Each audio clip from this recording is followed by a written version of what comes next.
Right. Welcome, everyone. Thank you for coming to the council meeting. As you probably know, Trish Bartel is in Europe. And so I'll be running the show tonight as best I can. I ask for all of your support. If I miss something or something doesn't go quite right, speak right up. Let me know. Oh, here comes Jim. Okay, great. So now I think everybody's here. All right, can we do a roll call, Tom? Yes. All right. For District 1, is Patrick McGibney here? I am. All right. Andrea Luke here. Present. District 2, Christian Horowitz. All right. Tom Cross. Hello. District 3, Larry Bender. Present. And Larry Rayo. Rayo, here. All right. District 4, Deborah Howe. Here. John Lind. I'm here. All right. At-large supervisors, Jim Stanfill. Jim, are you there? Ah, yes, I see him.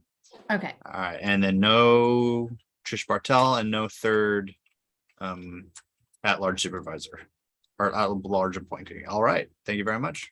Okay.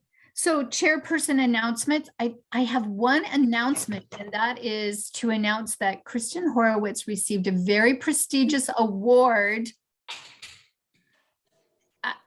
Thank you. Tell me if I'm wrong, Kristen, but you actually are the top woman-owned business in the United States, according to the Chamber of Commerce. Yep. They flew me out to Washington, D.C. for it and everything. It was pretty amazing. You had to go to Washington, D.C. You are a superstar. Thank you.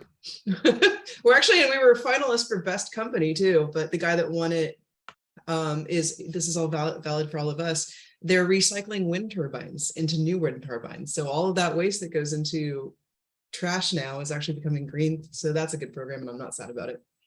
Wow. I'm just so impressed and congratulations to you, and so proud to have you as part of the council, Kristen. Yeah. You've really been great. Thank you. So that's my announcement. Does anybody else have any announcements that they would like to make? I feel like I should. I always worry about this as a conflict of interest, but John Eric and I met with this basically we're moving forward on the incorporation, and especially after last meeting, people were all talking about it. So we're going to be on the agenda for the CSD meeting in December to ask the CSD to ask LAFCO, which is the legal organization, to see if it's even a valid thing. And it keeps coming up. So I thought I'd bring it up here just as a advisory to everybody. So, Okay. December, log in, find out. Good. When is it? I can't remember. I bet Chuck knows what the actual date is, but it's going to be the December CSD meeting. All right.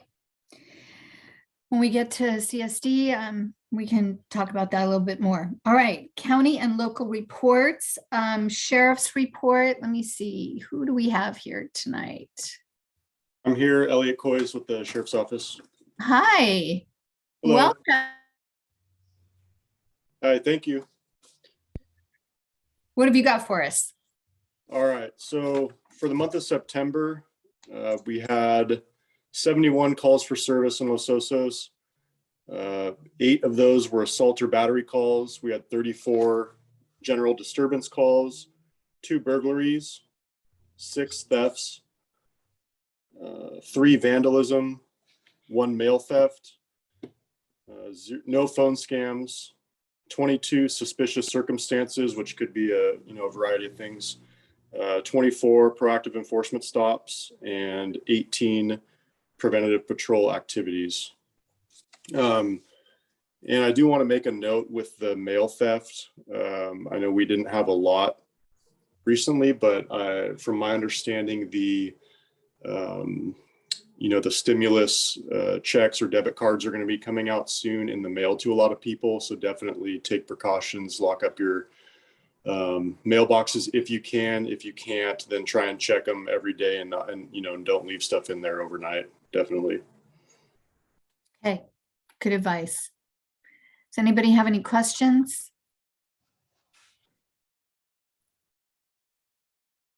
All right, thank you very much for your report. All right, thanks, everyone. Mhm. And so now we'll go to Highway Patrol. Hey guys, can you hear me? Yes. All right, perfect. Jason Grimm with CHP. There's 10 items for you. So I'll start with our DUI crashes. We had 2 felony DUI crashes, and they were felonies because they involved injuries to either the passengers or the other involved parties. The first was on the 9th, and it was at 9:30 a.m. at Los Osos Valley Road in Foothill. The 2-vehicle minor injury, thankfully. DUI collision in this, which was a hit and run, but we found the guy, so that was great. The second was on the 10th. It was at 8 p.m. It was at LOVR at Lariat. And that was also a minor injury, 3-vehicle traffic collision, which involved 1 parked vehicle. The other 8 are traffic collisions, starting with the second at 4:15 p.m. at Napomo Avenue at South Bay. It was a minor injury with 6 people injured, 4 vehicles involved. On the 6th at 8:40 a.m. at South Bay and Santa Isabel, solo motorcycle, minor injury, thankfully. On the 7th at 7:50 a.m., we had a 2-vehicle non-injury traffic collision at LOVR. And I'm probably going to say this wrong. Jacaranda? Am I saying that wrong? Okay. No, it sounds right. Perfect. And then on the 11th, we had a 2-vehicle non-injury. It was a vehicle into a deer, actually, 8:30 in the morning, South Bay at Turi. The 22nd at 6:45 a.m., 2-vehicle rollover traffic collision, minor injury, thankfully. That was at 9th and Napomo. On the 23rd at 3:50 p.m., LOVR at Paradise, 2-vehicle non-injury traffic collision. On the 23rd at 10:30 p.m., South Bay at San Isabel, solo traffic collision, non-injury. And the final was on the 26th at 1:30 p.m., South Bay at San Isabel, 2-vehicle non-injury traffic collision. So thankfully, nobody major or severely injured, thankfully. Well, and did I hear you correctly? You said you had a DUI at 9:30 in the morning at Foothill and Los Osos Valley. That first one, yeah, on the 9th, 9:30 a.m., LOVR at Foothill, yeah. It's Okay. surprisingly, it's more common than you probably think, yeah. All right. But so just 5 of the accidents you reported were all on South Bay Boulevard. Is that correct? Well, Let's see, 1, 2, 3, 4, 5, yeah. okay. Yeah, that is a difficult stretch of road there. Okay. Does anybody have any questions for the lieutenant? All right. Well, thank you very much. Thank you, guys, appreciate it. Mhm. Okay, so county staff report, Corey Hahn. Hey everyone, Corey Hahn here, county planning. It's a quick update on the offset study that is being done. The phase 1 of that study is wrapping up.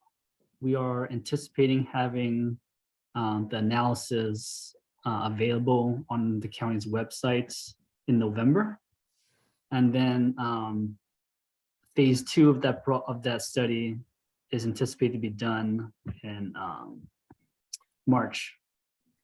And in case people aren't aware, there's a website. I'm posting it inside the chat. The technical memorandum, when it's ready, is going to be posted on that website. So feel free to take a look there in November, and it should be available soon. Okay, that's great. Thank you. I make a copy of that. All right.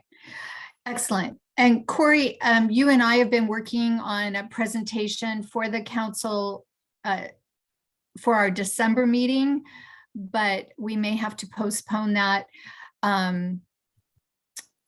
It has to do with the local area management project, which is the sewer upgrades that we've discussed at previous meetings. If you're not sewer, septic, if you're not on the sewer and you have a septic, you might have to do this upgrade to a more advanced system. we've done some community outreach, and the Cabrillo Estates Homeowners Association would like more information. I've been working with Corey to arrange that, and we decided we would do it at a LOCAC meeting and not just for the homeowners association, so we could reach a broader audience. We had it all set up for December 15th, but the engineer in charge, the environmental engineer, Michael Bird, is leaving the county. And so we don't actually have somebody right now who can do that presentation for us. But it will happen. We just, need to get the right person, and then we'll get it set up. So thank you, Corey, for working with me on that. I appreciate it. Yeah, thanks, Deborah. All right. So Supervisor Gibson, thank you for coming tonight. Madam Chair, a pleasure to be with you all. As usual, it has been a meeting or two, but I think you have been covered more than ably by my Chief of Staff, Mr. Fixler. He's always standing by to help.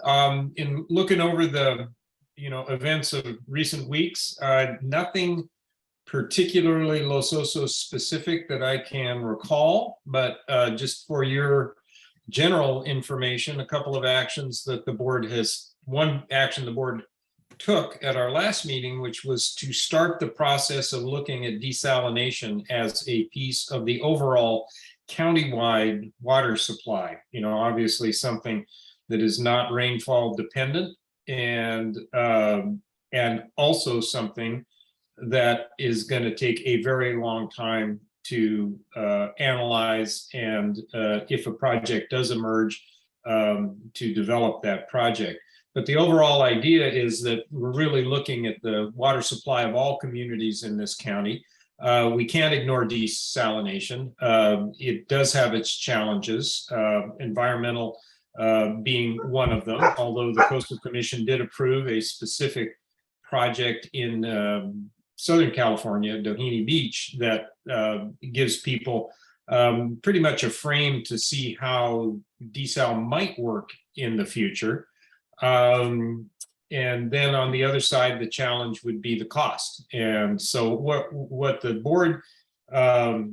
board decided to do was proceed with a plan whose acronym, cleverly enough, is desal. I can't recall all the great words that go into that, but the idea is, first and foremost, in a first and second phase, is to look around the county, see what agencies that purvey water are interested in general, and then to put together a, if you will, a coalition of the interested, who might become a coalition of the willing, and eventually move through a series of processes that would look seriously at a specific project that would serve a specific need. All of this is going to require a lot of regional cooperation. Timescale, let us not think that we would be seeing desalinated water as a major piece of the county water supply for most of 20 years. So, but at this point, it's important that we need to start thinking about it. And then at our meeting on next Tuesday, we are going to be starting our budgeting process. The budget process is not quite a year-round thing, but when you think of the complexity of a $750 million budget,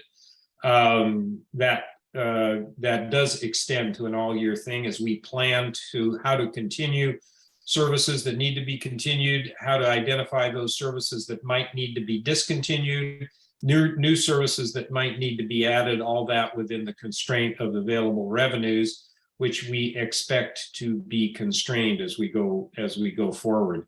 Uncertainty in the stock market and the uncertainty in the overall revenue picture, which is, I guess, more than uncertainty. We are seeing revenue receipts at the state level become in less than previous projections. So we know that next year is going to be challenging.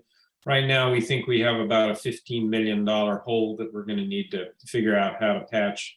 We do have to put forward a balanced budget, but all that starts with our financial forecast that's going to come on Tuesday. So those are two big picture things that the county's going forward on that might be of interest. And then I understand from Blake that there was a lot of discussion at the last meeting on a variety of things. I'm happy to help provide some information, but among them, the planning documents, we know we've got a variety of issues that are in conversation with the Coastal Commission staff at this point over the question of permitting guest houses and auxiliary dwelling units, and then what's happening in the community plan. All of that is a lot to do with the Coastal Commission's understanding of our water situation. And so that's been something that our staff, both Public Works and Planning, have been working hard on in recent weeks to get Coastal up to speed on the latest and greatest, particularly on what's going on with the Basin Management Committee.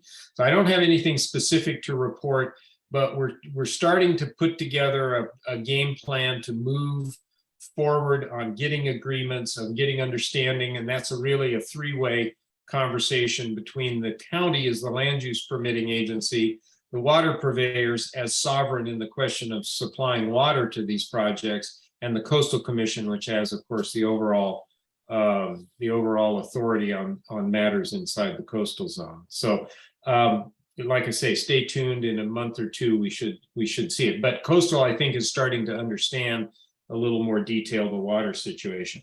The other conversation I understood was one that comes up in every unincorporated community in this county from time to time, and that's the question of how much tax revenue is collected within the community of Los Osos and what the level of services that are provided there.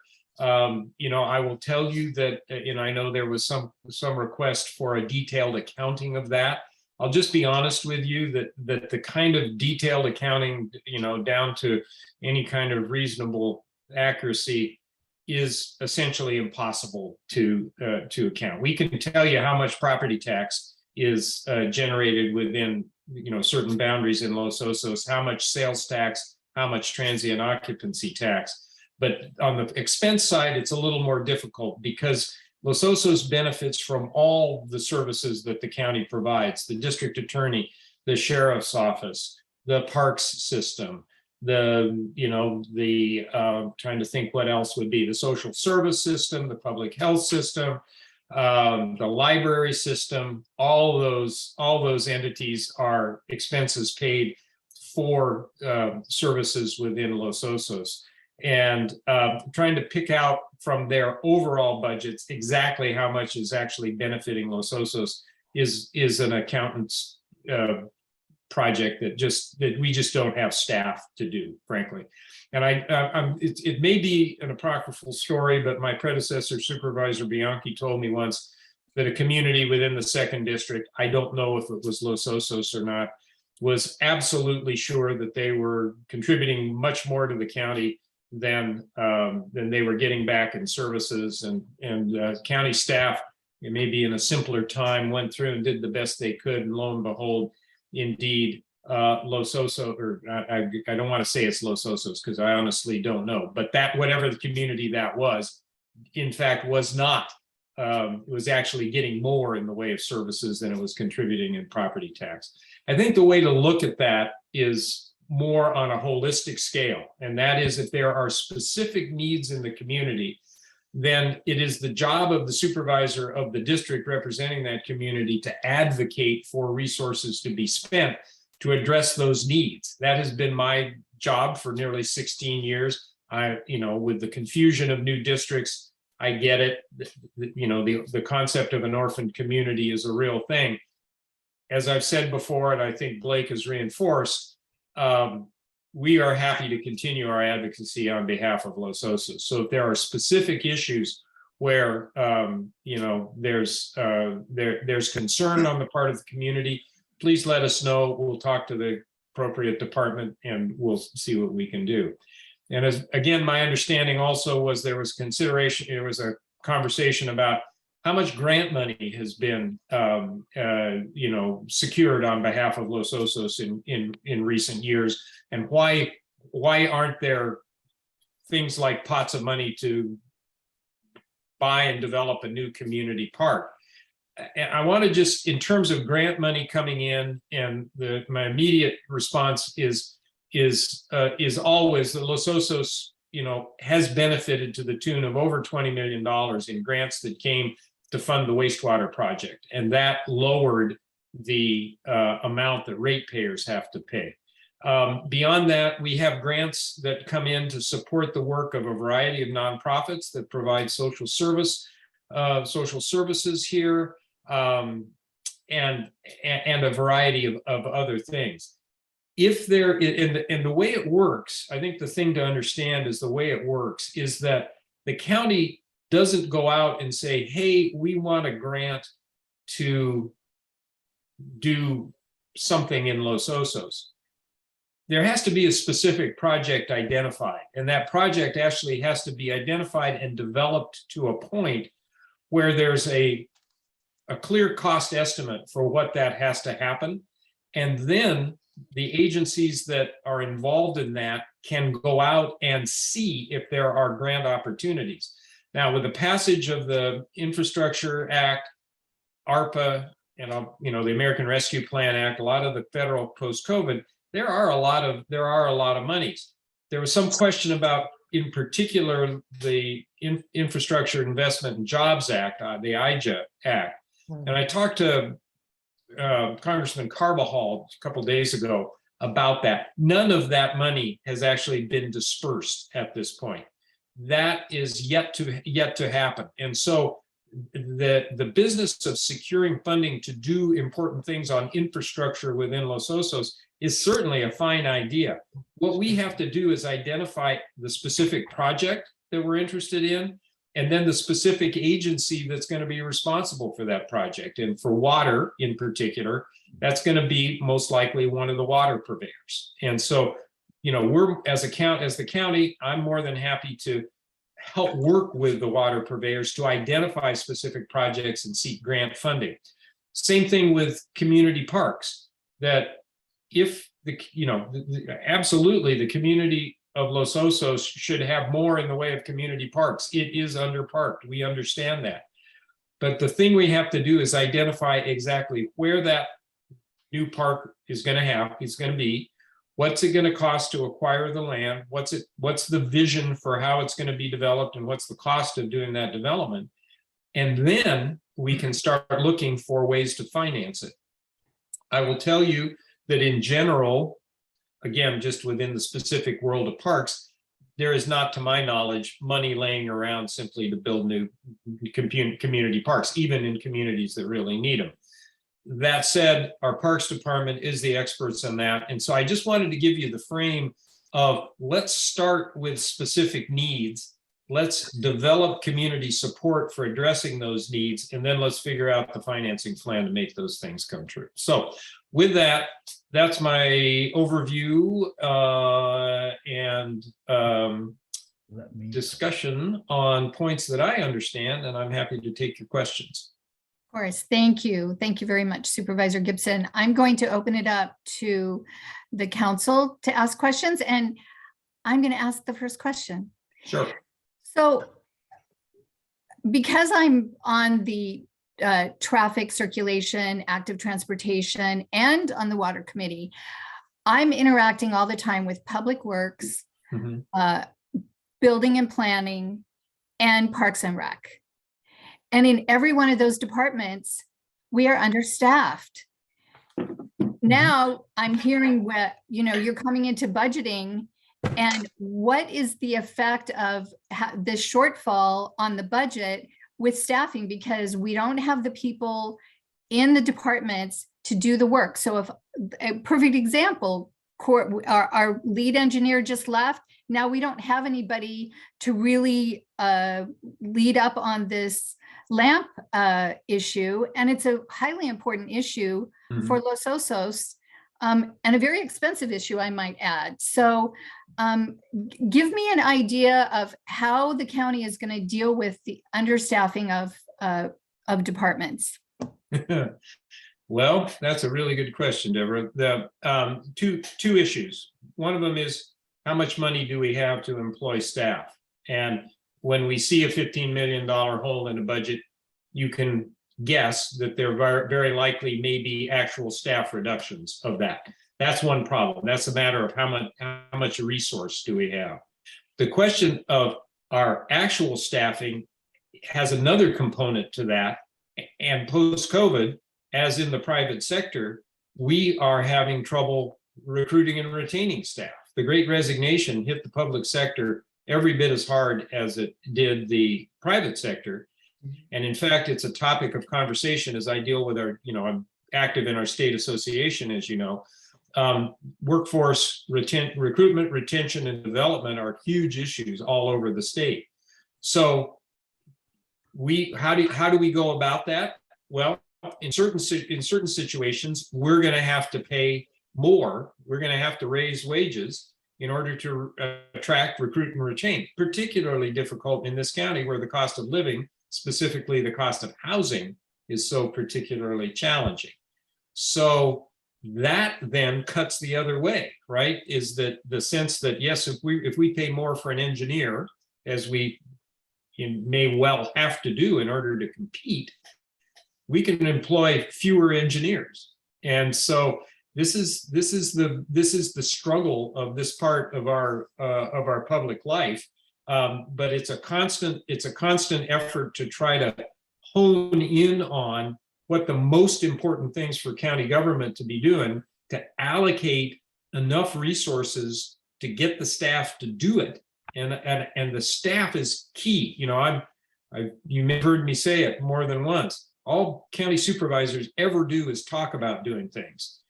The people who actually do things are our staff. And so that's a challenge. And it's not something that's going to resolve overnight. We just signed a new contract with our main employee bargaining unit, our main employee organization or union, if you will, where we gave them raises larger than they have in the past. Their raises do not keep pace with inflation as we know it, but we are having to pay more in order to recruit and retain staff. So I can't tell you that there's an easy solution nor a major change, but know that it's on our minds and we're working hard on it. Thank you. I see Kristen has a question.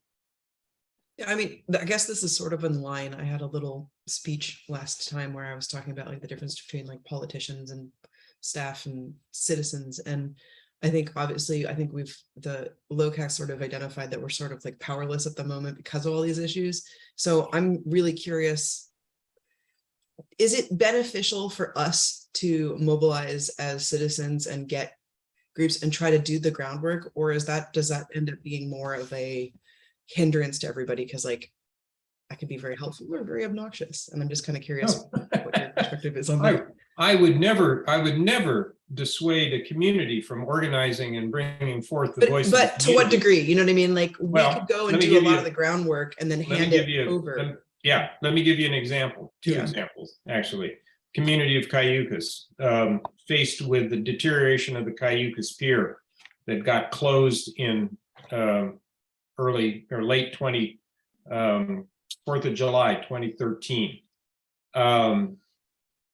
The county had not had money, nor had it paid attention to the deterioration of that pier. And in an effort to, that is a major economic engine of the community of Cayucas. And so that community came forward and said, we are going to raise $100,000 as a community group formed to raise $100,000 to show our commitment to seeing that pier restored. In the end, that group raised over $800,000, and from far and wide. Much of it from the whole, not just from Cayucas. That 800,000 came from all over SLO County and all over the Central Valley, people and all over California for people who love the pier. I can't tell you how powerful that was as I took the issue forward to the other funding agencies like the Coastal Conservancy, the Boating and Waterways, Division of Boating and Waterways, and a whole bunch of others that eventually put together that money. The idea that a community had raised that kind of money to seed this project was incredibly powerful in breaking breaking free other sources of funding. The same effect has occurred, and you may have trapped, I think since I've last here, early October, we finally put together the funding stream to restore the Cayucas Vets Hall. And again, community of Cayucas said, we're going to raise $200,000 of local money to put into the Vets Hall. They ended up raising over $500,000. And once again, that inspired people like Senator John Laird, our state senator, to get $1 million into the state budget to do this, that, and the other thing that eventually put together the pot of money that's going to restore the Cayucas Vets Hall. So those are somewhat extraordinary examples, but it speaks to the opportunity that's there. And, you know, and the community of Los Osos has been along that path. You know, your Friends of the Library group has got a couple $1 million in the bank under the heading of gold. 3.5. 3.5? 1.5. 1.5. The stock market's been cruel to you, Hurting. Mr. Stanfield. I'm sorry to hear that, but they've got 7 figures in the bank under the old heading of a new library branch was going to require 50% of the funds to come from the community and 50% from the county. That paradigm may be shifting. We may be able to lessen the load on the community, but those community contributions of money and interest are key. And I can name a couple. I know there's a real interest in a Class 1 separated bikeway from Palisades out toward Del Mar Elementary. That would be a classic one where a community contribution could really potentially leverage some funding. That's a whole other world we got to talk about, but that kind of thing can happen. The folks working on Cuesta Inlet, another example. You know, that's a wholly separate thing with a few details there that you know, don't want to take up your time discussing right now. But there's no doubt that community commitment is important. Great question. Thank Do you. I have any more questions from the council? I have a question for Bruce. Okay, You know, John. Bruce, one question I have is, there's no doubt that we need a park. We don't need to take a survey that we need parkland in our community. So I'm not sure, you know, the little park that we have also requires a lot of attention that isn't being given to it. So I'm not sure how we, you know, light a fire under the county to improve that park and to get us more parkland, because we're, you know, desperately short. And that's just one example. We just have a sense that Los Osos is being neglected. And that's, you know, an underlying theme that I want you to understand. And so if you understand that, please stop, okay? Well, I certainly understand it, John.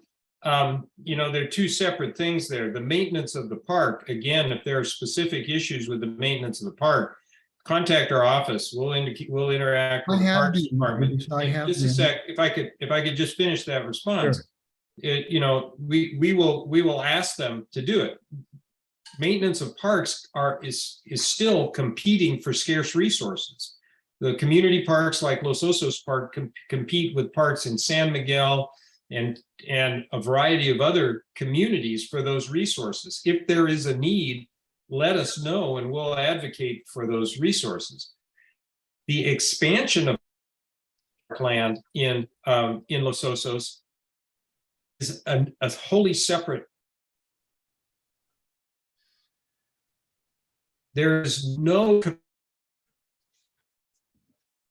Is that us or him? Uh-oh, you're freezing up, Bruce. Cayucas, we've had Norma Rose Park, which is right on the south side of Old Creek. It's one of the bridges that's being repaired. We got the land. We allocated some money to start the development of that park, but that park's been stalled for over 10 years because we don't have more money to complete the development of that park. So that's what I was trying to say in my previous comments is, if the community can come together and say, here's a place that we would like to see a park, and we would like it to be this big, and we would like it to have these amenities and facilities, we can start developing a vision for what the community wants, and then we're going to have to figure out how to muster the financial resources to make it happen.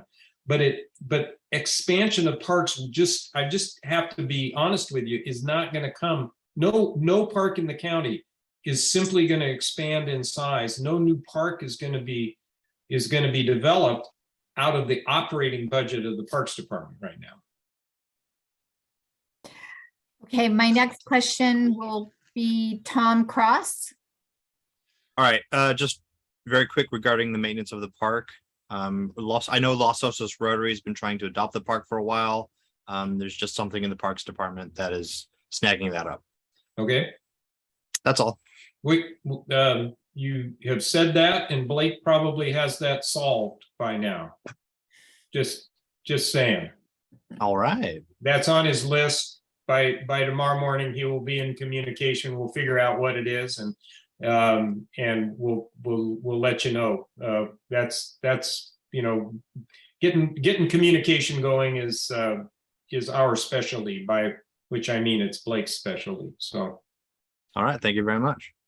All right. Do we have any more questions from the council for Supervisor Gibson? Okay, then I'm going to go to the community, and I see Lindy Owen. Lindy, you're muted.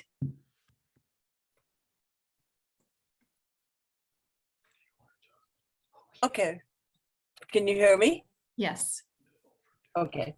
I wasn't expecting to be able to be here, but having listened to Mr. Gibson explain the issues about the water and things that might be 40 years out, et cetera, I really would like a clearer discussion about pressuring the Coastal Commission to go with land use rules and jurisdiction, because if our basin is in critical condition, we need to stop building right now.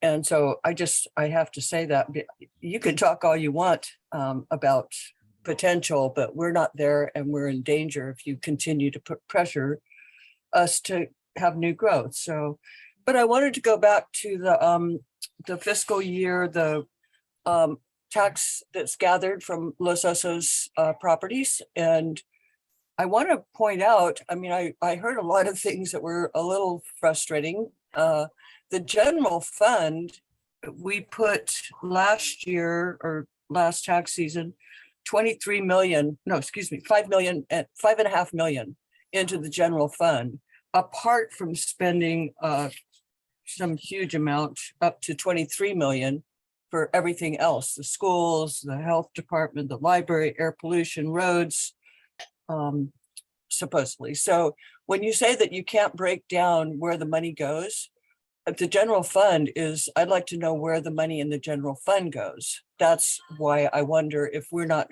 being excluded. We've added $1.8 million to the annual tax base by flipping houses and upper sale. So the county is getting a lot more of our money than it got 10 years ago. And I just want to remind Mr. Gibson about, again, Kristen talking about whether the community should get involved and pressure and push for things that we want and need. What happened when, tell us again why the county refused to replace the off-gassing chips that were concerning to a lot of mothers in our playground, in our only park. The county refused to do it because there was 2 more years worth of supposed use of that material. And the community came together, and we dug and pulled. We had other volunteer groups, the tow away. The community had to do this because the county couldn't come up with the $20,000 that it cost. So you can talk about how much you've worked with other communities, but our community has not gotten much support. We had tree committees that had to go out and buy, fundraise, and plant trees in our park because the county didn't have enough budget to do it. Our only county park. And then I wanted to remind too, the money that was spent, Friends of the Library and the county, trying to help us get a expansion on our library, went to all kinds of trouble and spent hundreds of thousands of dollars. I can't tell you how much, but it was a lot, out of 50% out of those both groups contributed for a study to see if we wanted to put it in Baywood or we wanted to put it up at LOVR in South Bay on that corner. It was just the biggest waste of money because everybody wanted it to stay where it was. So when we talk about community groups coming forward, those of us that worked with the homeless, thank you for getting Palisades cleared by providing a new place for people campers to go. I just think that the general fund, the skate park was discussed that the county put many millions of dollars into helping, again, community raise funds to develop and produce the skate park we have. At the same time, that's been the excuse that I've heard for the last 16 years that that skate park was paid for by the county general funds. And so we got what all we're going to get because we haven't had new growth, but we do have new revenue. So those are just points I want to make. And I think we need to have a bigger discussion because Los Osos does need some help. So thank you. Okay. Thank you, Lindy. Becky, do you have a question?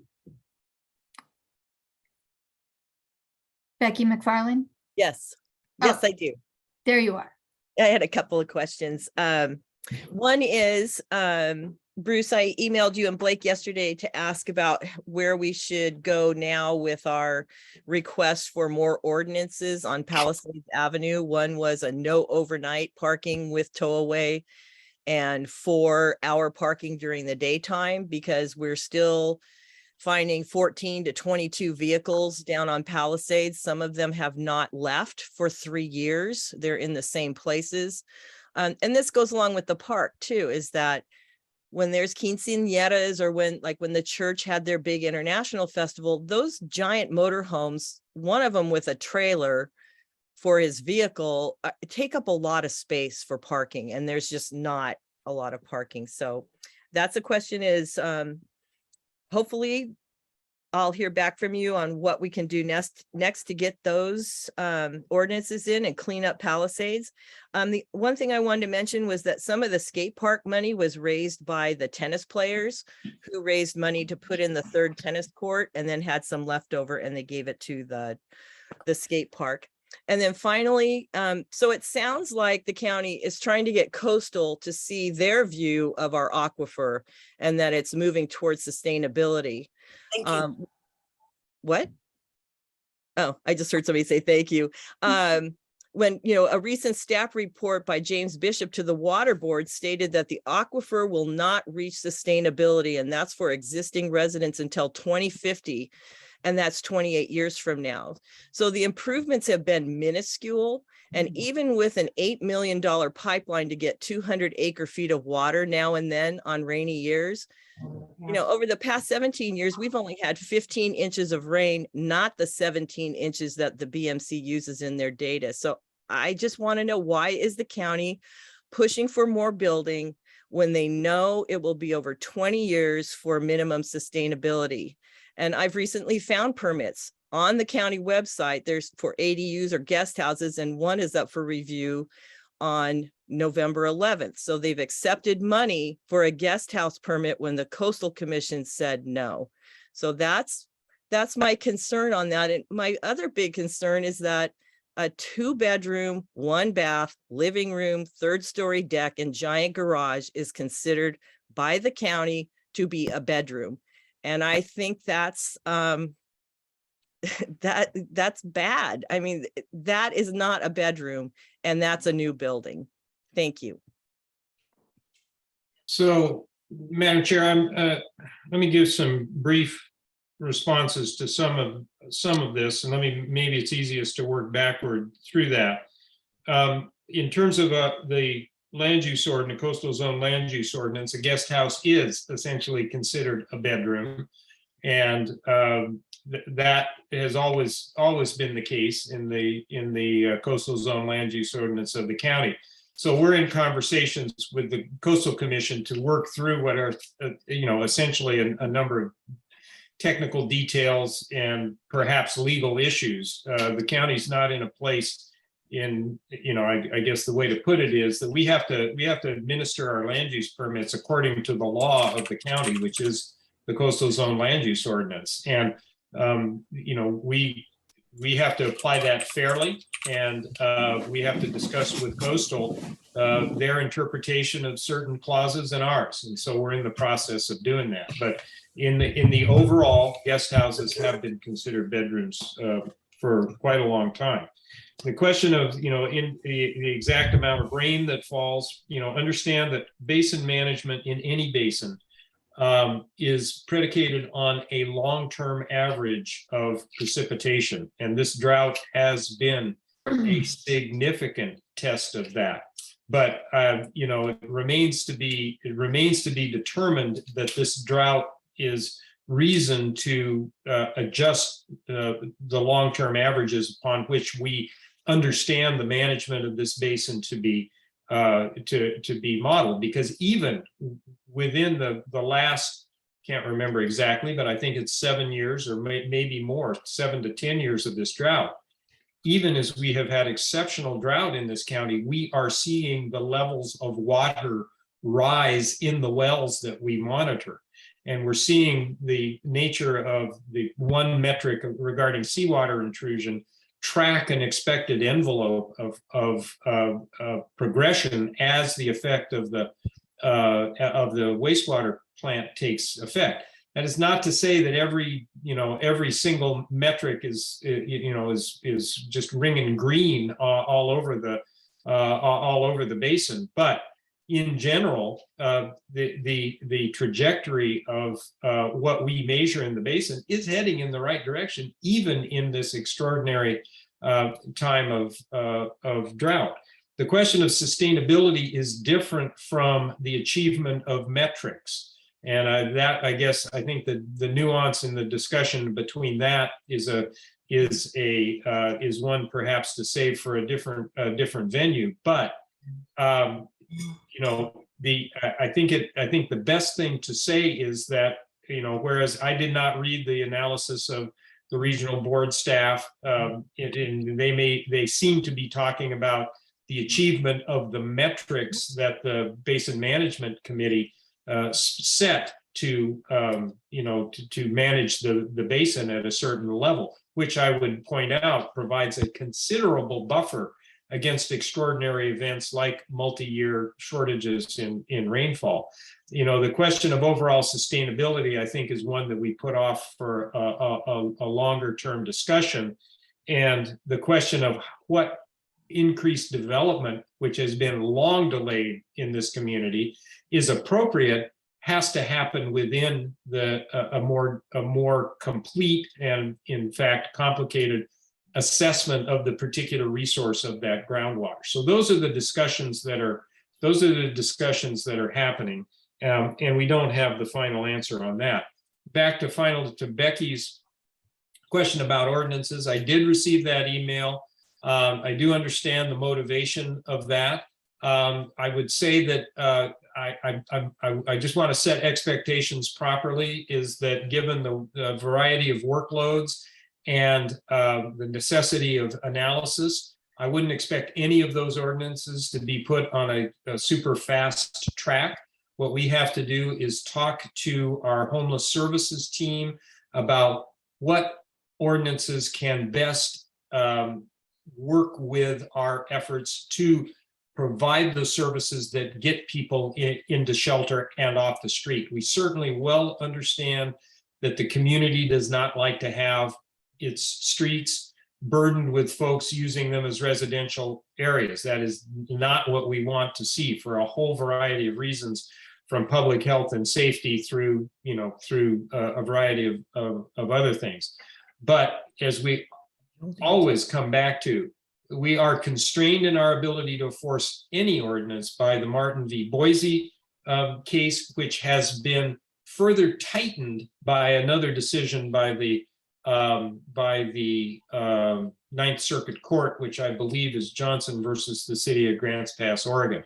So we're working within a constrained system here. It's not clear that if we put those ordinances in place tomorrow, that we could in fact enforce them. So I just want to set the expectation that we will look at that. We understand that enforceable ordinances are a part of addressing the homeless situation. And we will have the right ordinances in place to affect the, to be able to produce the right effects when we can. So, stay tuned on that one. We'll get back on it. Okay, great. Now I have a question from Emily Miggins. Yeah, hi. I just wanted to say, at least send out the good vibes to Kristen for both her incredible award, but also for pursuing the investigation on, can we become our own little mini city? Because I have to say, I agree with all the other previous speakers addressing Bruce. There has been a lack of attention, and I know that Mr. Gibson is up for re-election again, but recently in a meeting at our little fire station, I learned that our fire chief hasn't heard from your office in 1.5 years, and it shocked me. So I just want to bring that up, put it on the record for members of LOCAC to know and understand. And then whereas Becky was bringing up the question of development and pressures, I think we were a little bit alarmed in doing research this past week and seeing that there were ADUs that were being permitted by the county as well, because I do believe that you are in discussions with Coastal Commission, and there certainly was some letters that you were copied on between Dan Carl and Trevor Keith last April. So that was shocking. So, if you have any comments on that, that would be great. Thank you. Well, Emily, I don't know exactly what to comment. We are working through the question of what level of development is appropriate given the resources. Our situation on ADUs puts us in competing interests between the interest of the Coastal Commission, the community, and the state, which has got laws that indicate that ADUs are in certain circumstances, an almost by right improvement that property owners can put on. So it's not like the county can simply deny an ADU just because. We have to have some groundwork on that. So, there were letters exchanged between Dan Carl and our staff, coastal staff and our staff, and we're working through our understanding of the issues that those letters raise. So we're not, I don't think it's correct to fashion the county's position as being pushing development at all costs. We are trying, as we always do, to see what development can be accommodated within the resources that are available. And so that's a complicated discussion in the coastal zone. We're going to continue it. Okay, and I think we have another question from Margaret. So I have 4 questions, and I will keep it as brief as possible. I sent out a letter to you, Blake, and to you, Bruce, and to Blake, and a couple people on LOCAC. I didn't have everybody's email, but my first question is, I'm assuming that there was grant money for the skate park back in about 2003. Is that correct?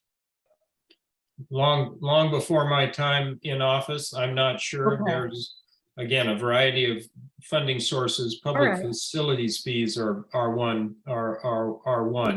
Okay. Well, has the county applied for any grants to improve Parks and Rec here since the skate park was built in 2005. So Marty, you may have missed my conversation. I'm not familiar with what grants the county has applied for in Los Osos, but we don't simply go and apply for grants on the general idea of improving parks. We have to have a specific project.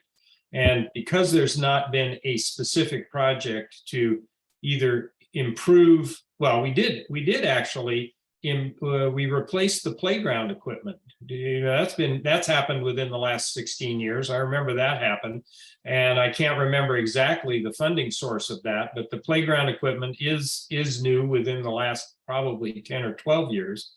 But in terms of grants, we have to have a specific project. And since there has been no specific project, the likelihood is that there's been no specific grant application.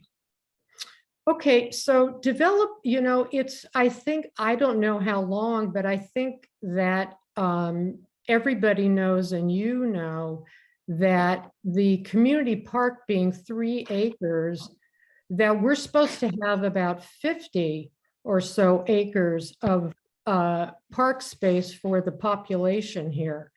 So if there has not been any development of a park, then whose responsibility is that to do that and then get grant money? Because San Luis Obispo got over, I don't know how much, they got over $1 million to fix up Hardy Park. I've never been there. I guess it's an older park. But, whose responsibility is it to develop a plan and get a grant?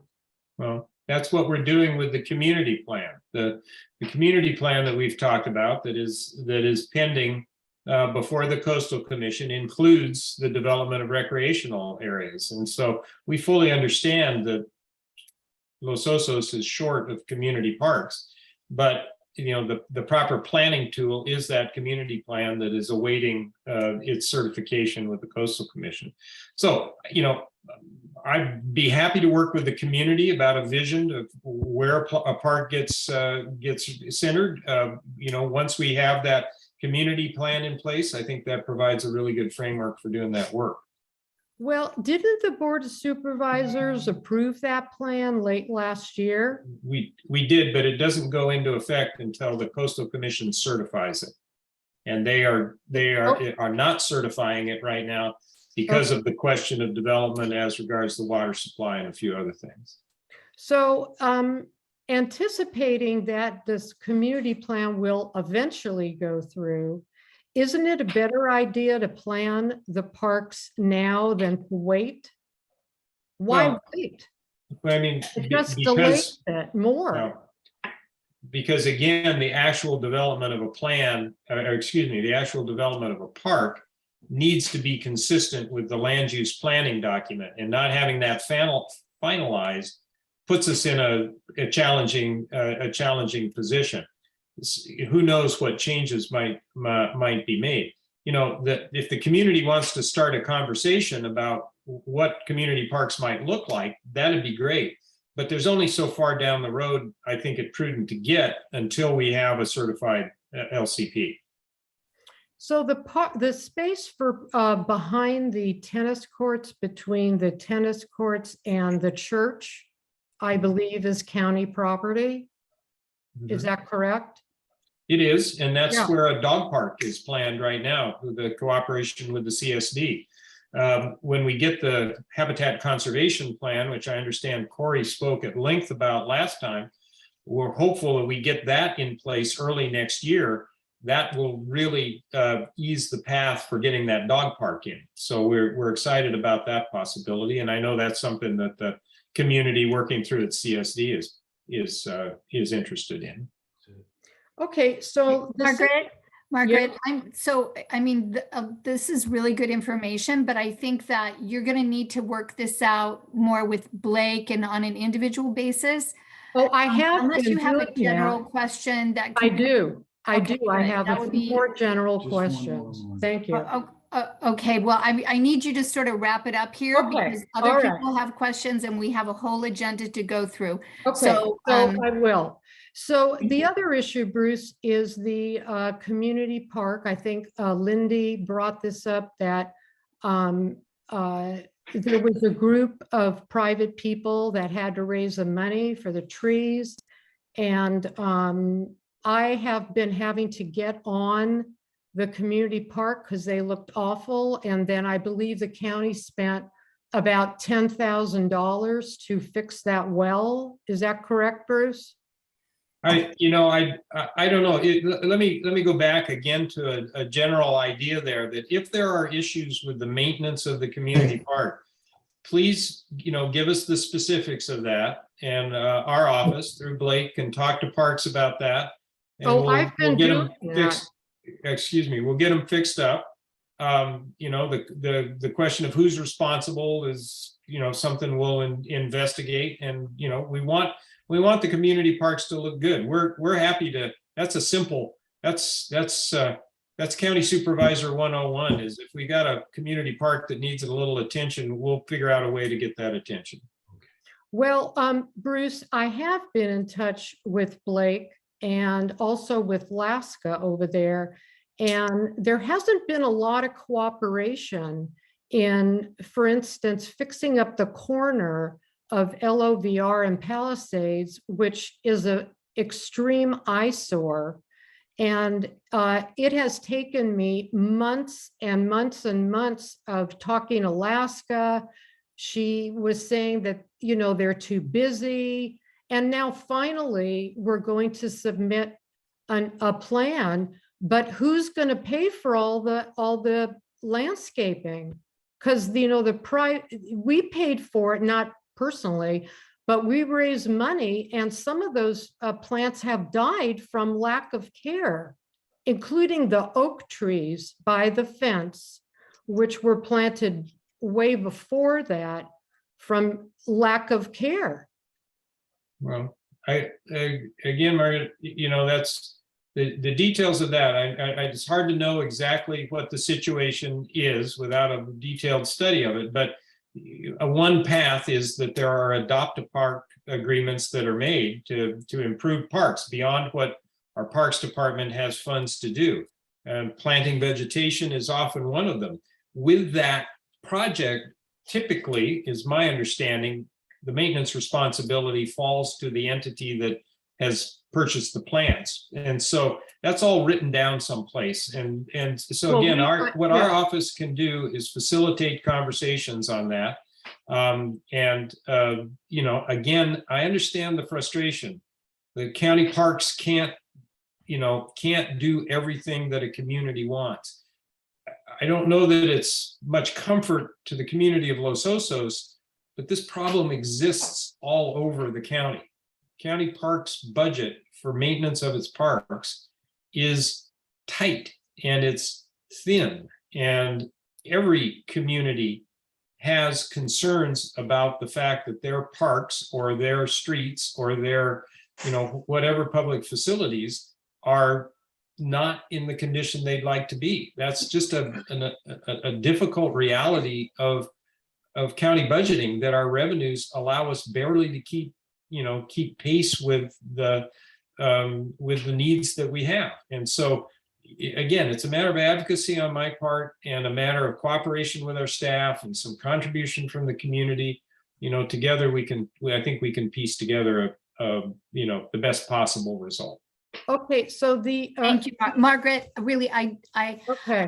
The details. The details here are Okay. we're not going to be able to work this out in the meeting today. We have an entire agenda that we need to get through. And so I'm going to respectfully ask you to take this up with Blake and Supervisor Gibson offline, so that we can carry on with the meeting. I can't tell if Becky, you have your hand up again, or if that's just left over from your previous question, but I do want to get moving on the rest of our reports and the rest of the work that we have in front of us. So I'm sorry, Deborah, can I just say one last thing and then I'm done? Bob Yetter, who was the ranger at the park, Bruce, when we did that in February of 2020, The agreement was that the county was to take care of the plants that were in the park. That was the agreement. We as private citizens raised the money. If I may cut off here, it seems that we're just treading the same ground that we've been Yeah. treading. Well, Yeah, I mean, we can't solve this tonight, Margaret. I'm Yeah. sorry. And we're not going to get all the answers to your questions. So Becky, it looks like you have another question, and then I'd like to move on unless somebody has a really pressing need. Okay, this one's just real quick. So I know a lot of people would like to discuss things with Bruce. Since the COVID shutdown, we haven't had any office hours. And I'm wondering if we could, I mean, there's only 2 months left that when you're our supervisor, could we please have office hours with you to ask some questions? Thank you. So again, if anybody would like to ask questions, I think the best thing to do is put them in an email, get them to me, CC Blake. If there needs to be a discussion, I'm happy to schedule some time, whether it's in person or over the phone or over Zoom.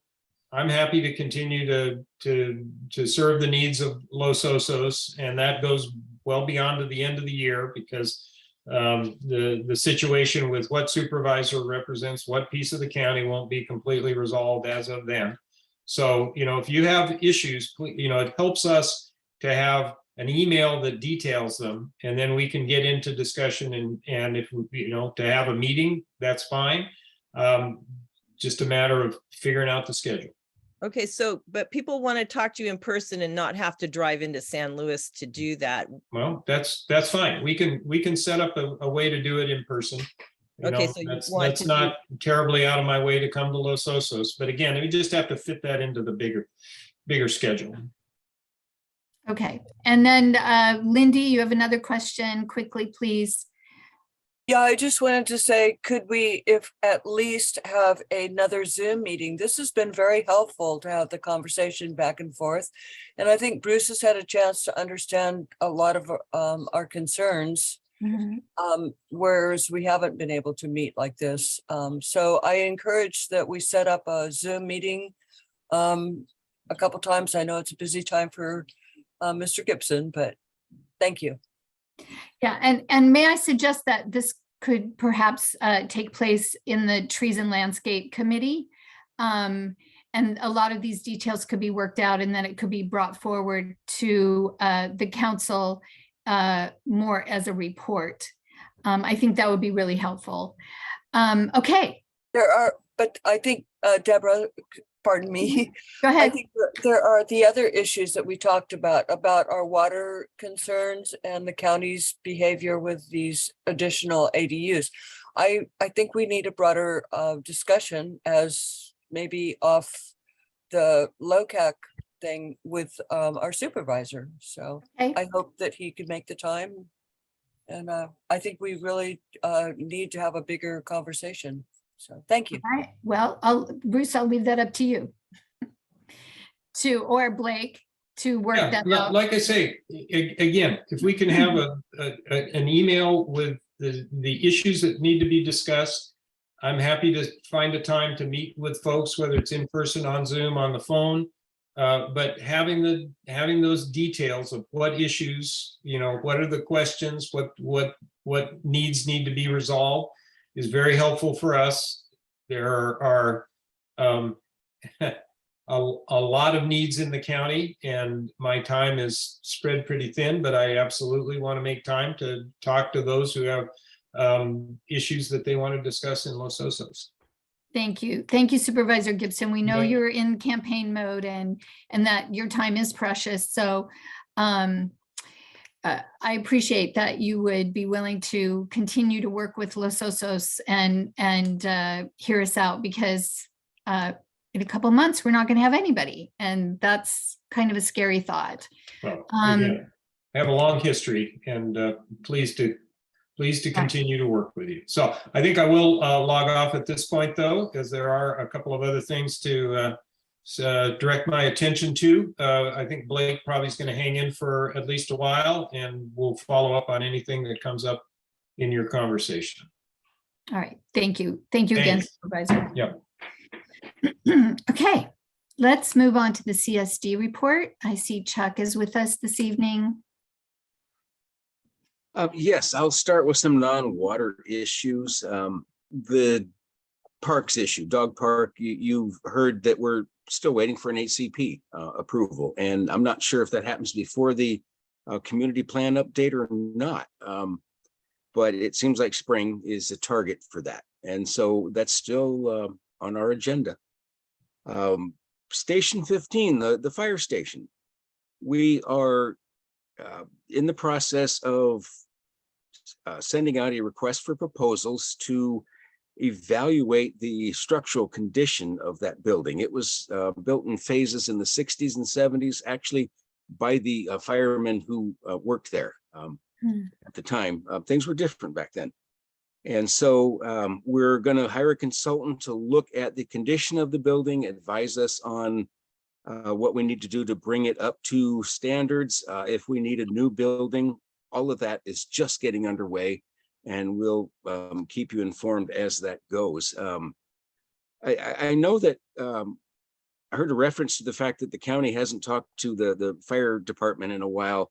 And I know that we have been working with the county and CDF about the whole operation of Station 15. So I don't know, I guess there's multiple avenues of dialogue, but the county has been involved with that discussion.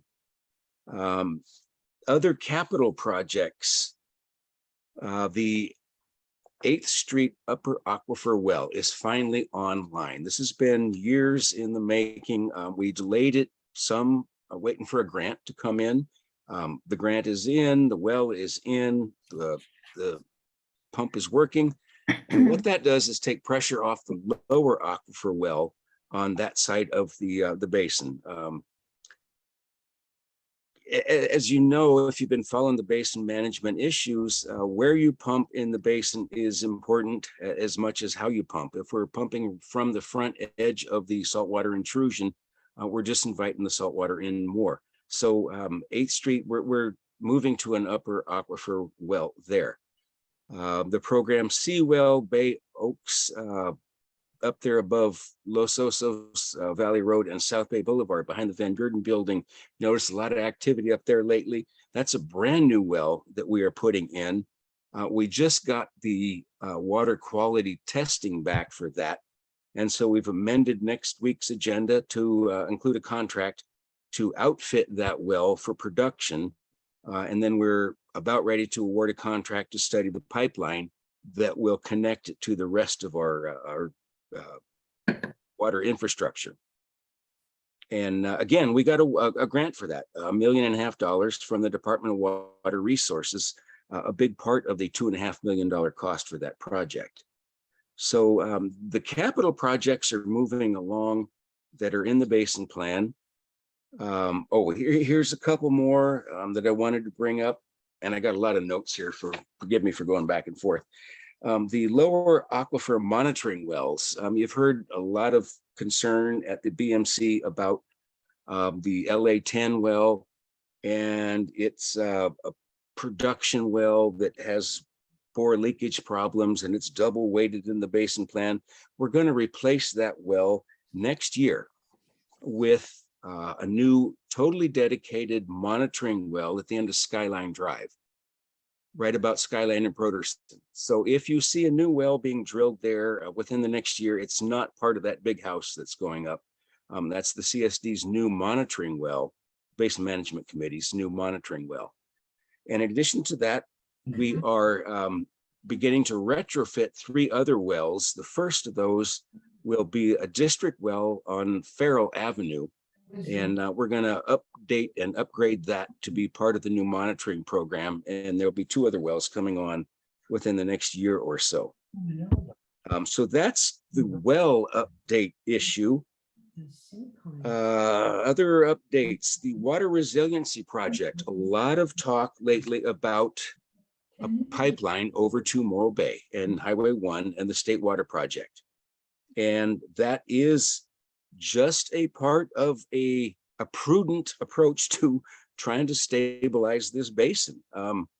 We believe, do it with the programs and projects in the basin management plan. But what if the drought continues unabated? What if climate change is worse? We need a backup plan.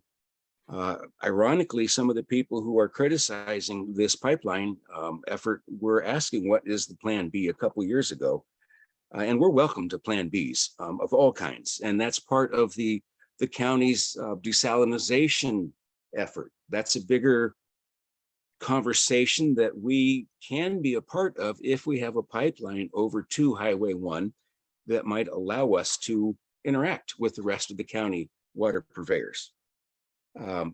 Anyway, that the key to consider when you're thinking about that pipeline is that we understand that state water is not available in dry years. You don't depend on it.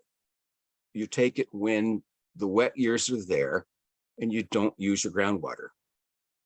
And that's one of the reasons why that we're looking at the state water and not whale rock water, which need to be treated. We need a treatment plant for that. We want water that we can put right into our system when it's available. If we can get water in the wet years when it's available, why would we not take it? That's just part of a prudent plan B from our point of view. So we're starting that environmental work.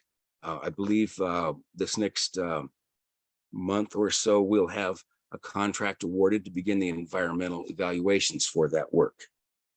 Again, that's years away. Hopefully there'll be grants coming to take care of some of the cost of that. We'll be investigating those.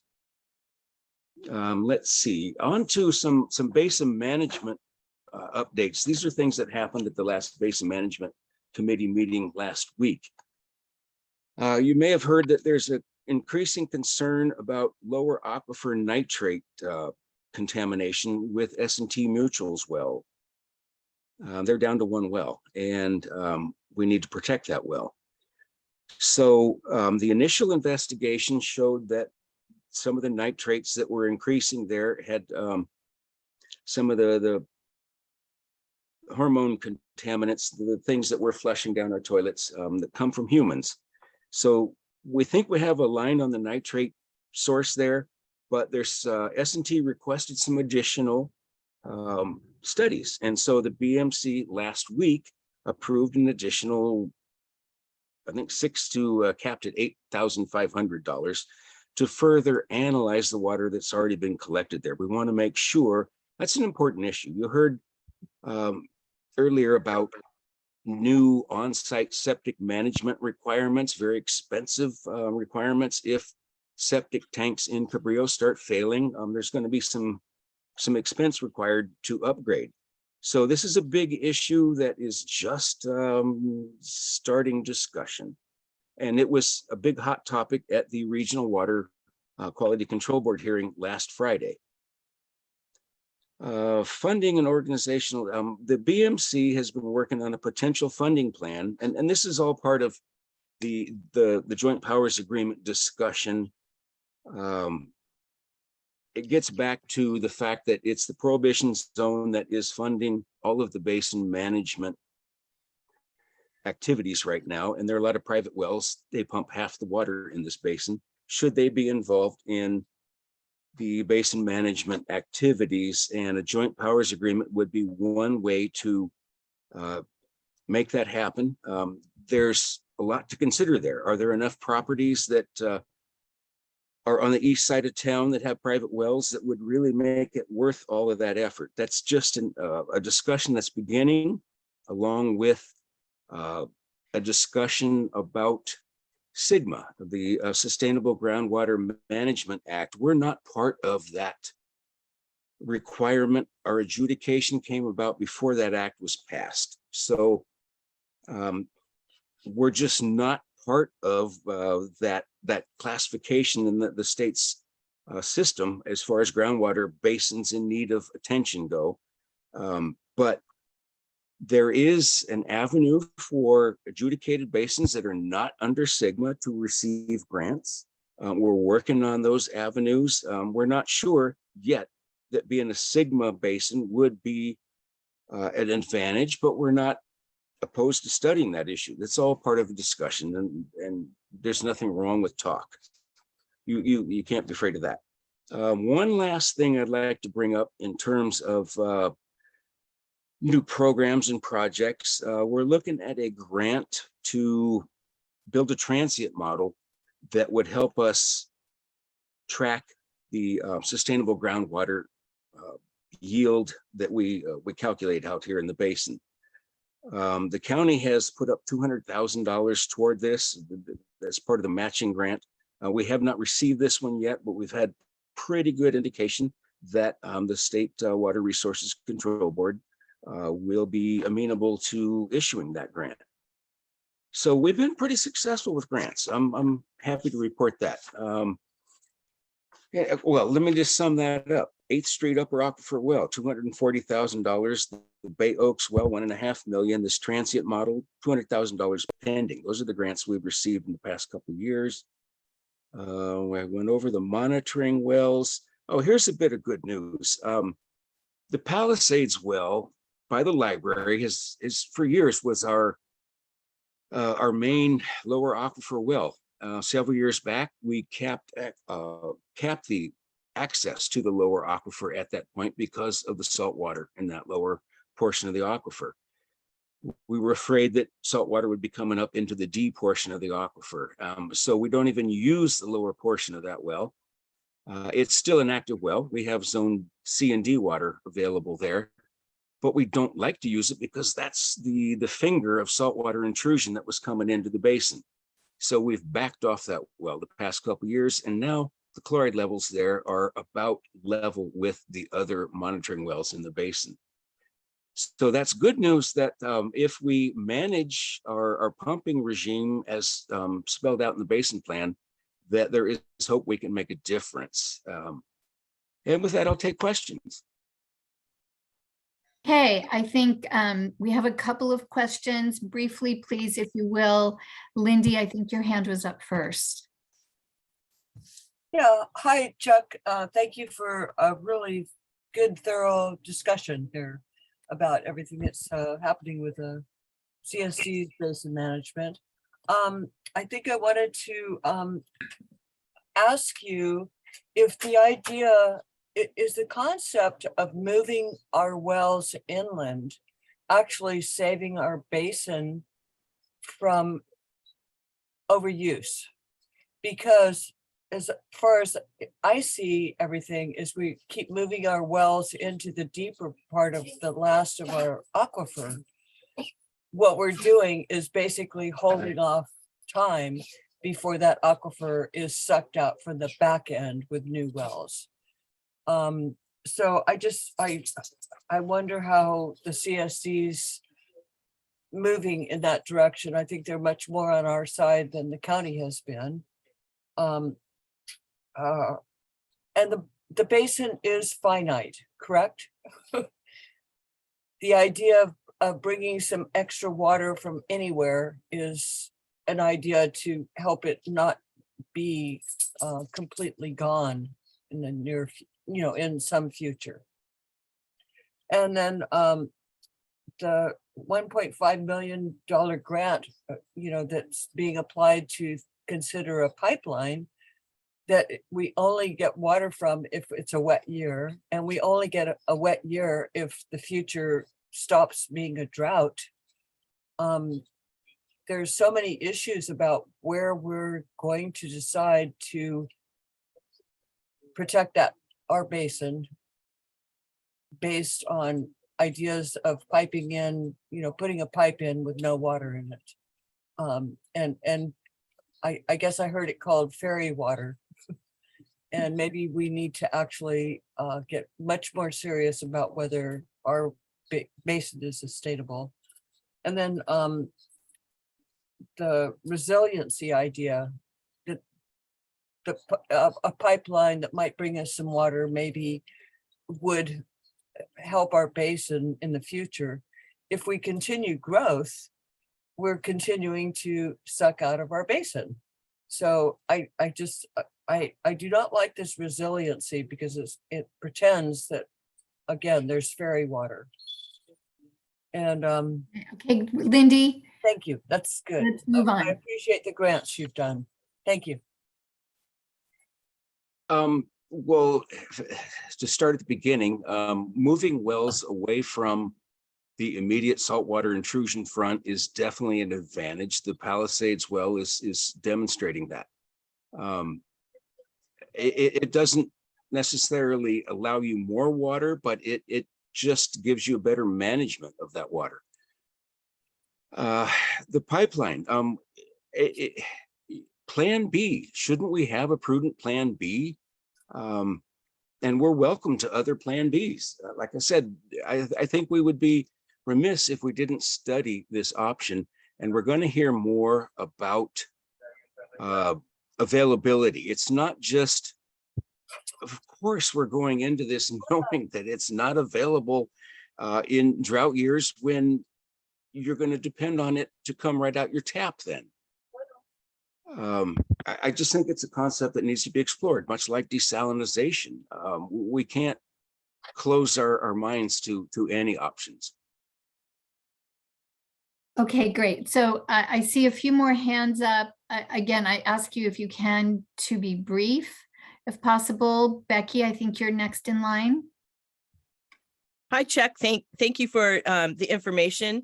And I do like hearing that the pipeline, if the pipeline was built sooner than later to bring in desal water that might be around in 25 years, it's going to be cheaper now than then. So I do appreciate that. I think it is important for people to understand that what they're looking at getting from Morro Bay or elsewhere is 200 acre feet a year. And isn't it right that we use 2,400 acre feet a year? So it's a small amount. And that was my concern. One last real quick one is what was the initial results of where the nitrates in S&T's only well are coming from? Because we know there's increased nitrates in their last well. Thank you. Well, we know that the growth hormones and the contaminants from human use of medicines are showing up. And I forget the PF acronyms. Those are constituents that actually aren't even required for monitoring in public wells yet. So we're just getting a handle on these issues. We're studying this so that we know where nitrate contamination is coming from at that west end of the aquifer, because that was my question, is where, not what they are. We know what they are, but where is it coming from? We know it's from humans, but what area of Los Osos is that coming from? Well, I mean, follow it back. There's only so many septic tanks left. We're waiting for the studies, the additional studies. So that again, last week, there was phase 2 of those studies approved by the BMC. And so we'll get some more information about that, but it's certainly a concern. S&T is kind of out there on their own with one well left.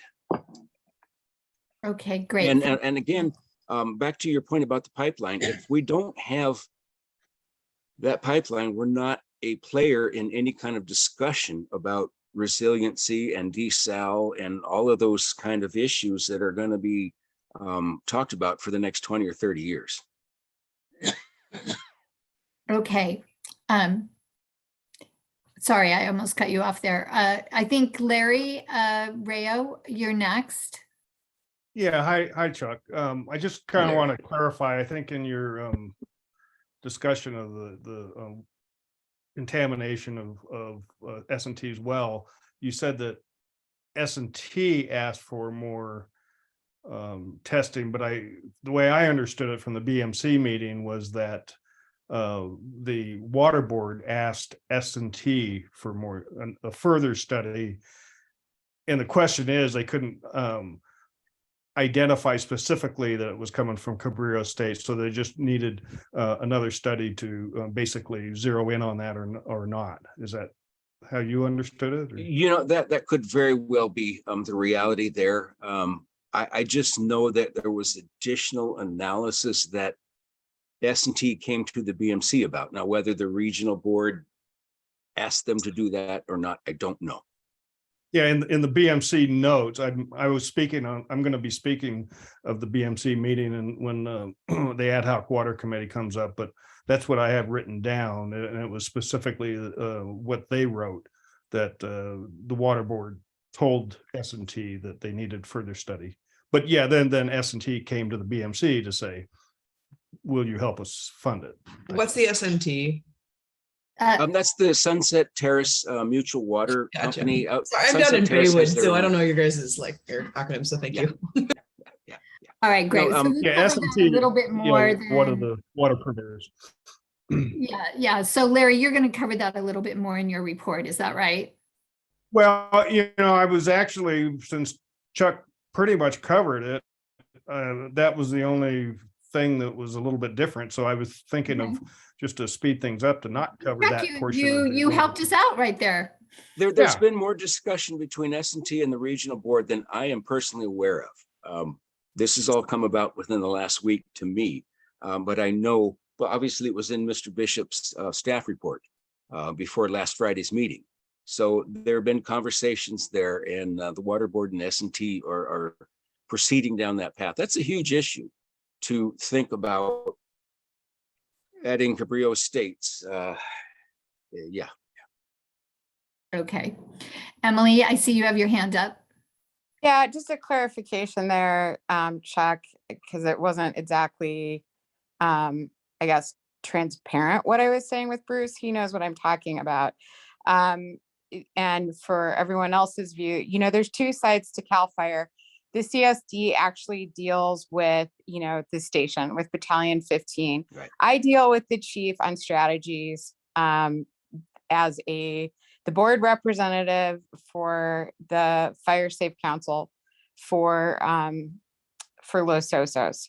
So on that level, just feedback for you real quickly, there just hasn't been a real smooth back and forth there with the supervisor where there used to be. And I'll just say also with I guess we can't even call him newer anymore, but with Ron Munns, the CSD manager, it was going a lot better with Renee and the previous CSD members.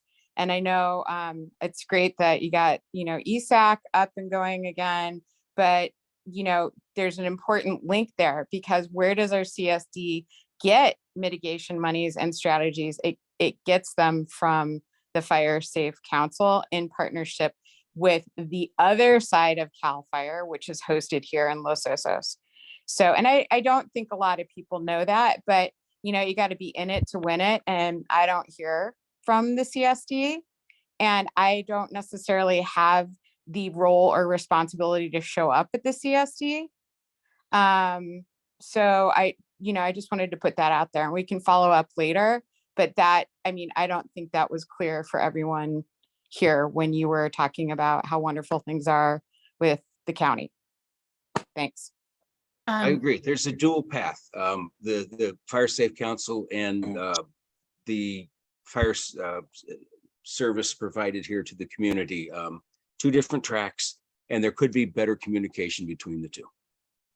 So Emily, we haven't met, but it sounds to me like you have some information that would be very valuable to the community. And perhaps you and I could discuss having you come on and tell a little bit about your role in the Fire Safe Council and how it operates in Los Osos. I think fire is a very big issue, and supporting our firemen is very something that we all do. And so why don't we make a plan to have that conversation and see if we can't bring you on as an agenda item to have that as a conversation. Yeah, I think with Sandra previously, I've discussed this. I am happy to give a little report, but I would prefer that CSD and LOCAC members show up at Fire Safe Council meetings, because then it gives the benefit to our 800 members that are right here in Los Osos. So we can talk about that great. too. Yep. Sounds Thank good. you so much for coming this evening, by the way. John, Yeah. I think you had your hand up, and so briefly, please, so we could kind of stay on a little bit. Oh, you're muted, John. We can't hear you.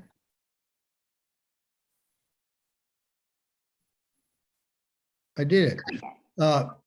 Is there any update on Purple Water connection that we've been waiting for years to have happen?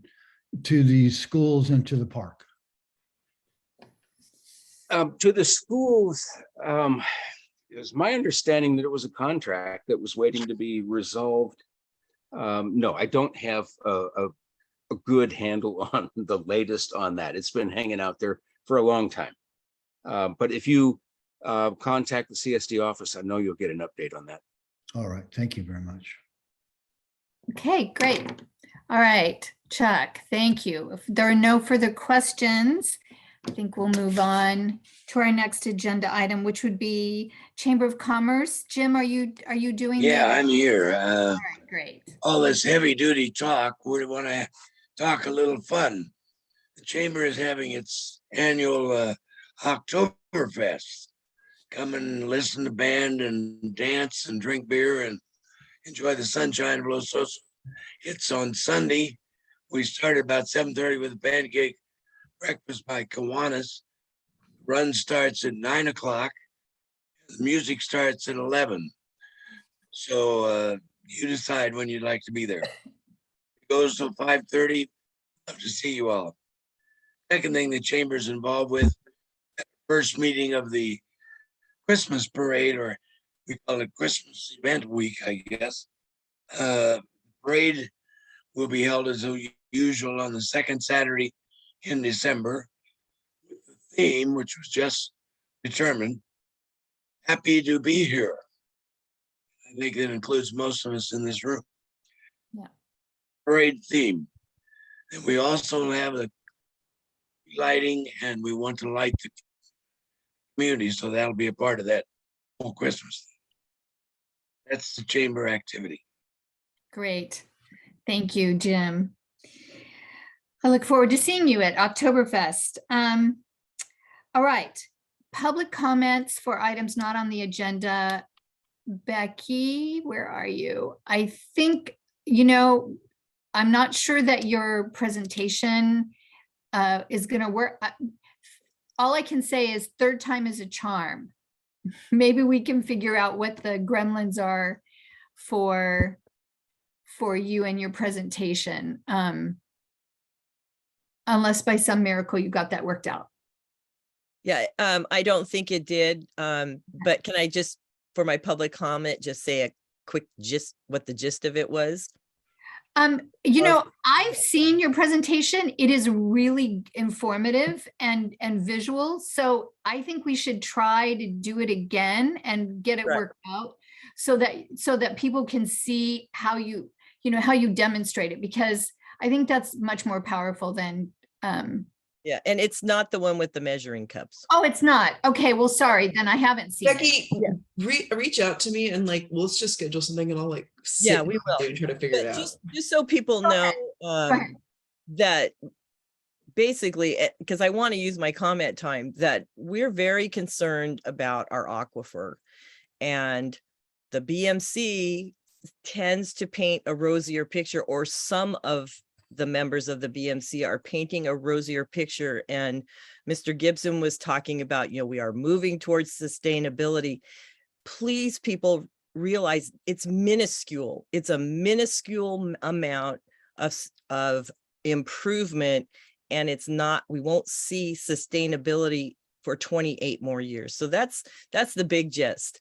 And we've got this wonderful town with wonderful people and all these things we want to do, but without water and affordable and sustainable water, it's going to be pretty hard to do anything here. So just a heads up, join us on our LOG Facebook page to learn more about the aquifer. Thank you.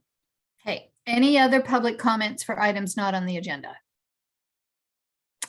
Lisa, would you like to unmute yourself? And Yes, good evening, everyone.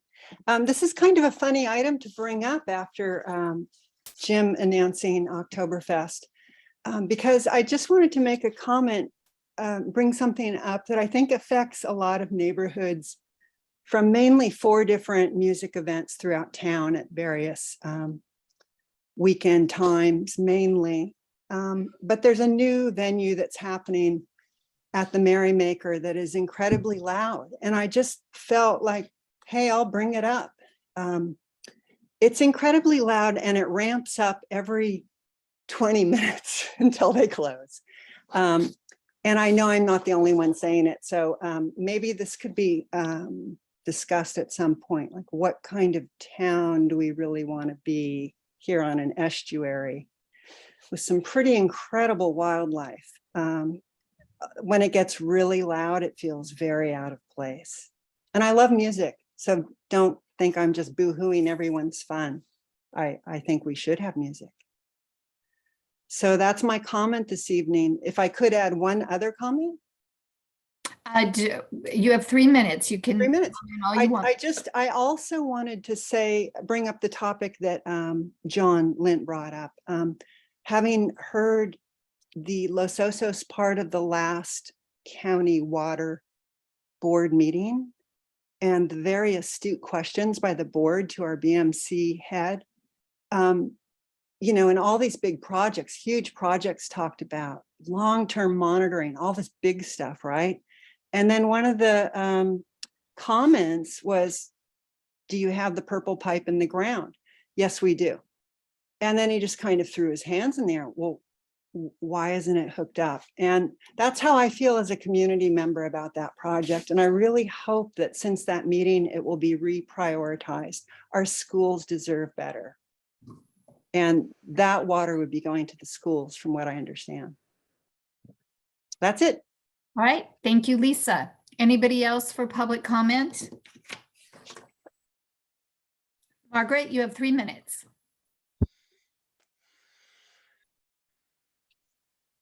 You're muted. You need to unmute yourself. Okay. Lisa, I also agree with you on that. I don't really understand how the county dealt with the purple water issue when they put the sewer in. The schools and the community park have a purple pipe connection, but they're not connected. But yet Sea Pines Golf Course is. And I was talking to somebody over at the plant, and there is a private party off of Clark Valley Road on Blue Heron, I think, Way or something. They are going to receive purple water. So, they already have it, John says.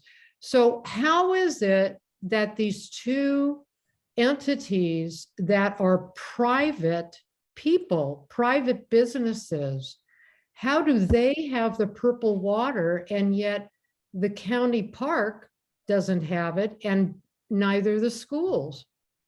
I mean, it makes absolutely no sense to me. And so they are draining the aquifer by not having that water available. Okay, thank you.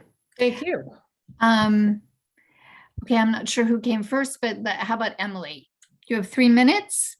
It just real quick, guys. So, and maybe Deborah, we can talk about this too, but where does one go with light pollution concerns?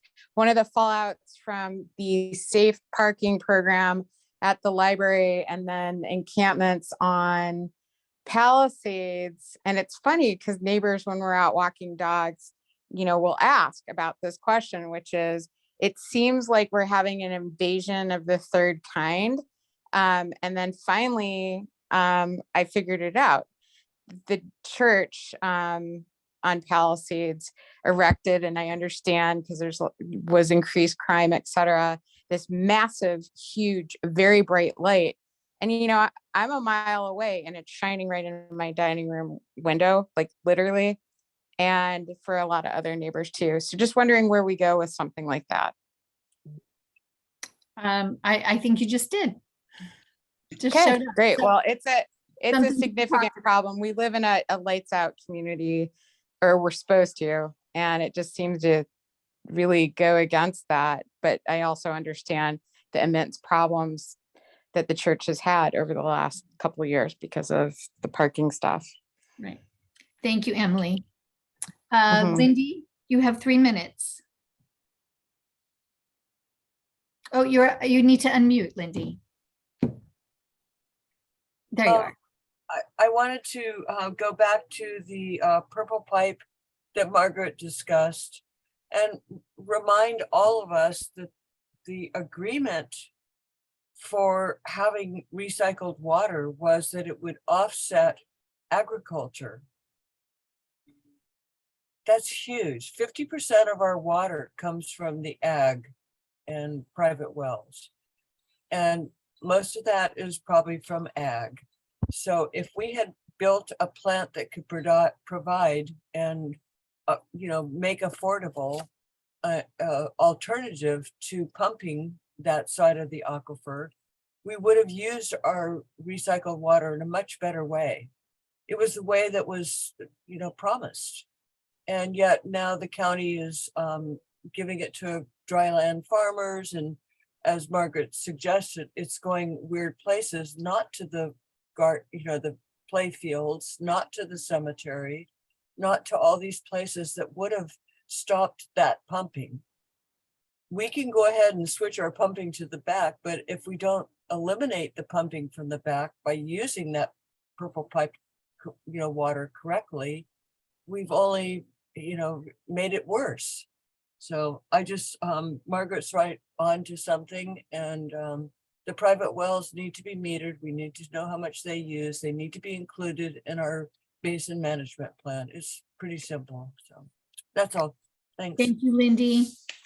I think that's it for public comment. I don't see any more hands, so we're going to move on to approve the minutes from August 25th. Do I have a motion? Is that the correct date, Tom? August 25th minutes? September minutes. It should be the September minutes. Okay. I forgot to. Okay, so we're Change that. approving the September minutes. Do I have a motion? I make a motion. John makes a motion. Do I have a second? Andrea will second. Okay, Andrea says second, and all in favor? Aye. Aye. Any opposed? I don't oppose. This is Patrick. I just wanted to say that. Point of order, discussion should have happened before the vote started. I'm sorry. Okay, well, Then I oppose.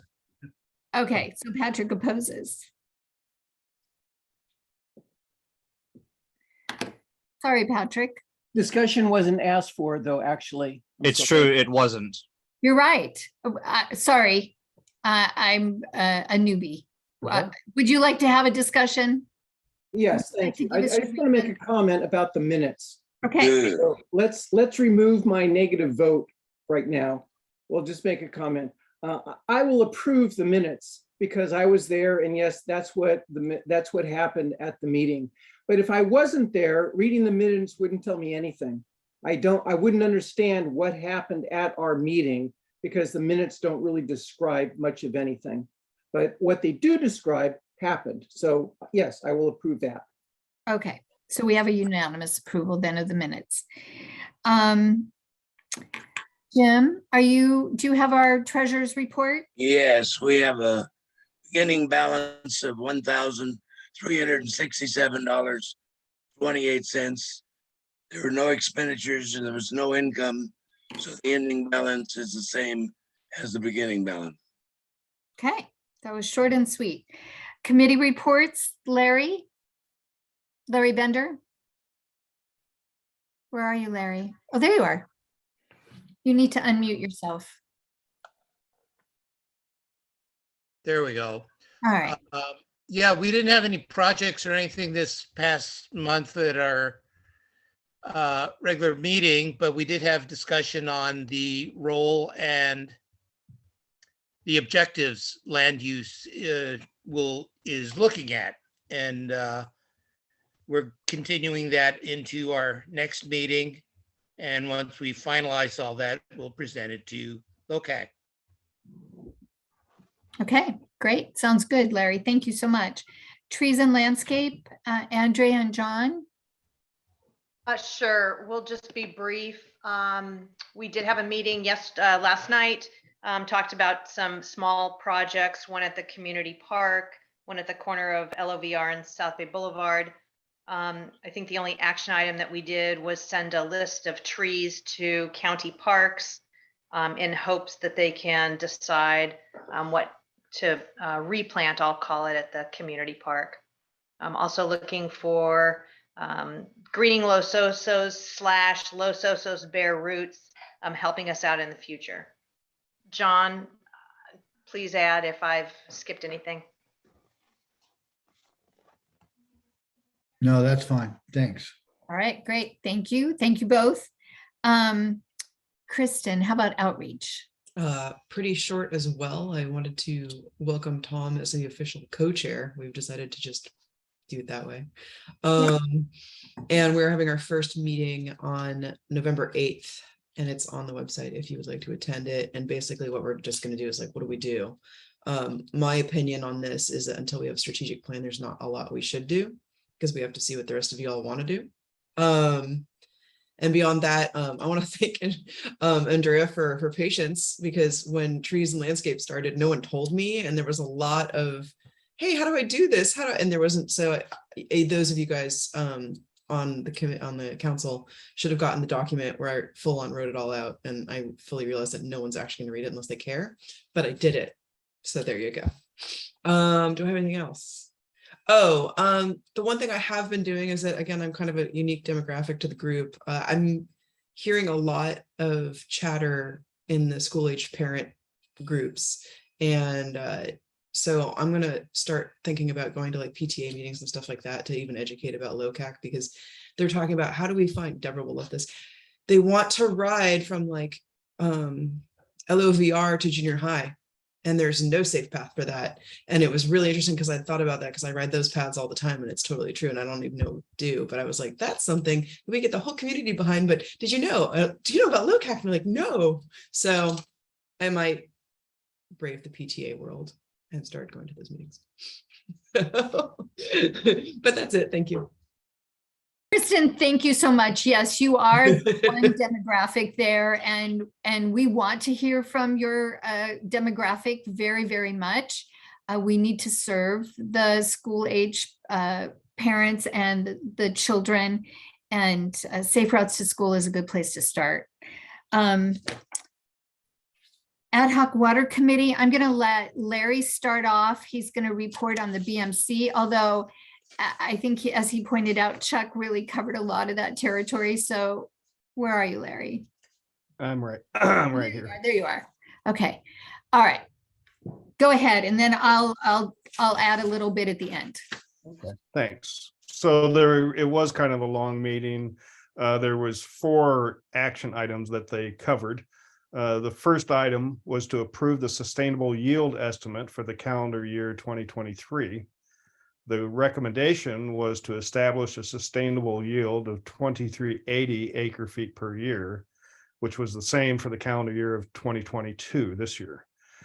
It was based on 4 criteria. The first was that the seawater intrusion threshold would utilize the adaptive method for limiting the extent of seawater intrusion that does not allow seawater to intrude further inland during the calculation of the sustainable yield for the basin.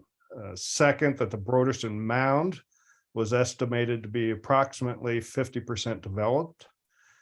Third, the available infrastructure basically remained the same as this year, and no infrastructure completed at the time to adjust the sustainable yield. And fourth, that the precipitation was assumed to be 17.3 inches per year as the long-term average rainfall for the basin. The second item was basically what Chuck Cecina talked about, that S&T Mutual Water Company, who only has 1 well, it's been contaminated with nitrates. They did a study. They found that it was coming from household usage, but it wasn't, and they think it's coming from Cabrillo Estates, but it's not definite. So the water board asked them to get another study that would clarify exactly, try to clarify exactly where that's coming from. Now the third item was for follow-up information on cost, timing, and decision points for establishing a more formal governance and funding structure for the BMC. It was envisioned in the stipulated judgment that a formal funding mechanism would be established to fund the administrative or monitoring and management activities of the BMC. However, to date, there has not been a formal funding mechanism established, and the BMC is funded through contributions from each of the parties, the three water purveyors in the county. They each give a percentage. They then hire to assist them in better understanding the alternative process for more formal governance and funding structure. The BMC retained SCI Consulting Group to prepare an updated evaluation for the different organizational and funding options that would be available to the BMC. SCI additionally developed a financial model to evaluate the impact of the different funding mechanisms on groundwater users within the Los Osos groundwater basin. The BMC worked with them to develop a work plan and budget to assist the BMC in understanding the key decision points, timeline, and costs for establishing a more formal organizational and funding structure. That information was provided as a JPA, Joint Power Agreement, and special tax flow chart, which can be viewed on the BMC website. It's quite extensive. You know, you will have to, we're not going to cover that here, but you should go to the website and see that little flow chart that they did. The cost estimates to evaluate the formation of a joint powers agreement, a JPA, is $5,000. And if the BMC were to pursue a special tax that would require a vote by the community, the cost estimate is between $95,000 and $185,000. Item 4 was to receive information on potential items for BMC calendar year 2023 budget and provide direction to staff on how to proceed with the 2023 budget and the water recycling funding facilities planning study grant. The BMC is directed to adopt an annual budget the following year at the first basin meeting of following December 1st of the current year. So they have to, this next December meeting they have to come up with their budget that they'll pass for 2023. The LOCSD submitted an application on behalf of the BMC for a water recycling funding program grant to develop a transient groundwater model. Chuck covered a lot of this also. And basically, the water board increased the grant amount from $150,000 to $250,000. So they're going to be trying to they're going to reapply for the grant, and which would give them additional funding and opportunity to cover more of the stuff. Basically, the proposed budget for the BMC is approximately $350,000 for 2023, and that pretty much concludes it. All right, thank you, Larry. Thanks. I mean, the BMC meetings go on for a long time, so I appreciate you doing that. Kind of like this one today, huh? Yeah. So I'm just going to quickly report to you on the Regional Water Quality Control Board. They had a meeting on October 14th. Los Osos is part of the Central Coast part. It includes Santa Clara, Santa Cruz, Monterey, Kern County, a little bit, San Luis Obispo, Santa Barbara, Ventura. So it's a large area. We're a part of that area. Blaine Reilly, who's on the county staff, he is the director of water sustainability, made a report to the control board about San Luis Obispo County. We, of course, are separate because of being under the stipulated judgment. So Dan Heimel did a report from the Basin Management Committee for the Los Osos Basin. And I'm not going to talk about that because you've already heard about it now from Chuck and from Larry. James Bishop, who you'll remember used to be on the council here, works as a staff member of the Regional Water Board, and he also provided information regarding the aquifer. He did make a comment, although none of the basin sustainability metrics have been achieved, the monitoring data indicate the groundwater conditions are trending towards sustainability. So they're not sustainable now, but it appears like they might be getting better. It's just too soon to know, I think. There was much discussion on the Quality Control Board. There was a lot of discussion about these new septic standards.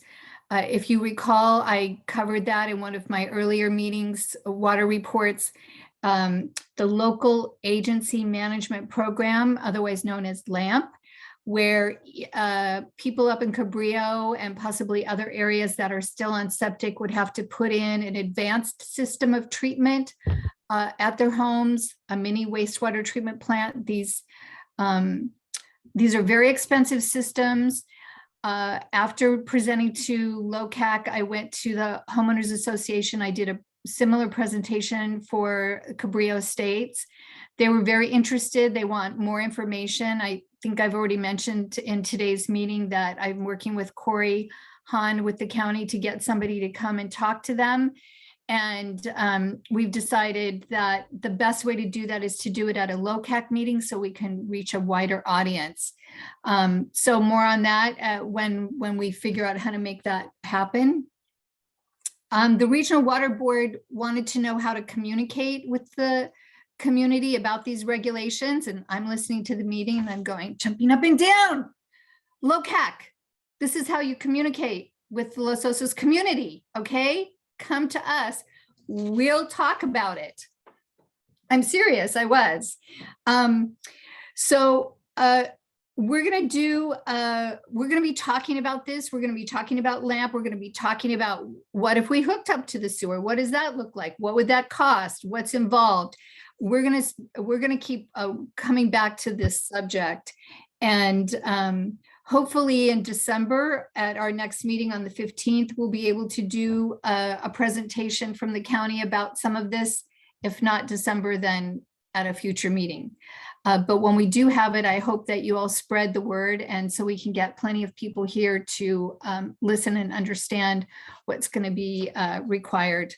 And I just want to say that the people at Cabrillo were, they want to do the right thing. And they're kind of like, it doesn't matter whether it's the sewer or these individual systems, it's gonna cost a lot of money. So I think the feeling that I got from my meeting is that let's just do it the right way the first time. not, sort of have to do it twice. So, but it all comes down to the, dollars and cents at the end of the day. Or engineering, as the case may be. Okay, so that's my report for water. And now I'm going to change hats.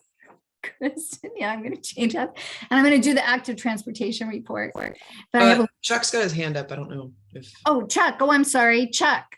Yes. I just real quickly, I wanted to say thank you for the increased water discussions at LOCAC. The more we talk about this, the greater the understanding and the less fear there will be. I appreciate that. And one other thing I did want to clear up that got floated in some correspondence this past week after the water board meeting. And I appreciate all the attention on that. That was a good meeting. There was something said about the BMC maybe not being able to accomplish its tasks because of the salary paid to its executive director. And I just wanted to say that the salary that was mentioned in that post was twice what we pay the executive director. And so in no way does that affect what we are able to accomplish. And one takeaway, I'm going to investigate the purple pipe to the schools, why that hasn't happened yet. Thank you. Thank you, Chuck. All right, active transportation. I'm going to do a quick little share screen. So I attended with one of my committee members, Jeff Krebs, the LOCAC Safety Forum. It was held on October 4th and 5th. The purpose of the forum was to answer the question, what will it take to create a culture of safety in our region? And wow, I want to tell you, this was an amazing forum. We had road safety professionals, educators, Cal Poly professors that specialize in planning and traffic safety. We had Caltrans. We had the Federal Highway Administration for Planning and Air Quality, Public Health, Sierra Vista Trauma Center, SLO City Police, SLO Ambulance, California Highway Patrol, regional planners, and a number of engineers were there as presenters. And then people from all over SLO County were there to attend the forum and ask questions. We heard discussions about something called Vision Zero, which means 0 serious collisions or crashes.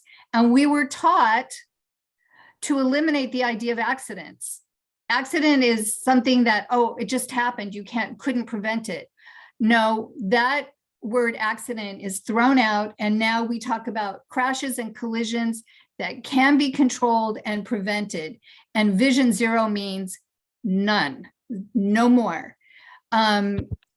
We were shown demonstrations of local programs that educate high school and middle school youth called Friday Night Live. Really clever ways of educating young people about how to be safe. We learned about safe speeds that goes hand in hand with safe street design. That you can't always depend on the goodwill of a driver to drive at the appropriate speed. Yeah, we kind of know that, right?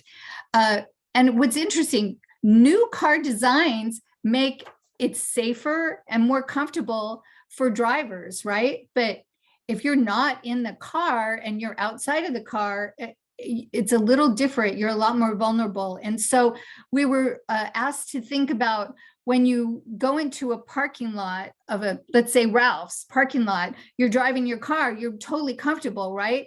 Now get out of that car and walk around in that parking lot. It's a little different feeling. And so we want to make it so that people who are walking and biking have the same feeling of safety as you driving in your car. And how do we do that? We do that by rethinking safe street design to make those streets safer. After 2 days of amazing presentation, I'm going to get you right to the bottom line here. And that is SLOCAG wants to consider creating a regional transportation safety plan for the county. What would happen if we did that is it would actually help the county get funding for future infrastructure projects. I think it's already been mentioned tonight there, Supervisor Gibson, this infrastructure bill that was passed, they haven't even started passing out the money because they don't even know how to get the money out there. So there's opportunity for infrastructure projects to get funding if you have, and you have to have a project, and it has to be, you know, something that's on a plan, it has to be designed, but you can get money for that. And so I think that this is something we should seriously look at for Los Osos so that we can get some of the things we need, which are a multimodal trail on Los Osos Valley Road from Palisades to Doris. That's #1 project, right? And safe routes to school for Baywood Elementary School. So now I'm going to change from the forum, and I'm going to talk about the trail. I'm going to get rid of this because I'm not going to look at that now. I've done several presentations about the possibility of building a trail from Los Osos Valley Road to Ramona, which would connect the Los Osos Commercial District to Baywood District. It's part of our core loop concept. And we did a field trip last month where we walked the open space there between, you know, like we're behind the library and, you know, to Broderson, and we looked around, and it's really amazing property. And we asked ourselves, who owns this property? Well, with a little sleuthing, I was able to find an address in Newport Beach, but I didn't have a name, but I did write a letter to whom it may concern. And you know what? I got a response. I got an email and a phone call, and I had a very nice conversation with the property manager. And they indicated that they would be very interested in having discussions with Los Osos about a trail that would go through their property. And obviously this would involve the county and talking with Parks and Rec about where this trail would go.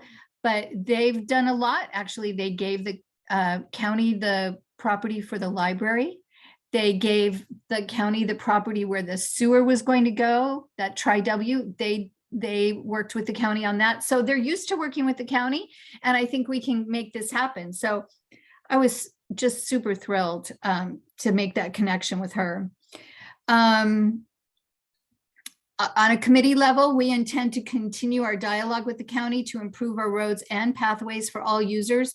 Our next committee meeting will be November 15th on Zoom at 6 p.m. We're going to be talking about traffic, roads, and intersections in Los Osos.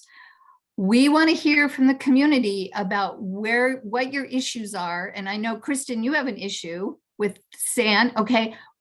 These are things that we want to bring up at this committee meeting. And hopefully we're going to have somebody from Public Works there to answer questions. Now, they haven't committed to showing up, but that doesn't mean that I'm not going to keep asking. So hopefully we will have somebody from the county there. But in the meantime, we're going to make a list of all of these issues, intersections and roads and areas of traffic that we feel are important issues for the county to look at from a safety point of view. That is my report. Okay.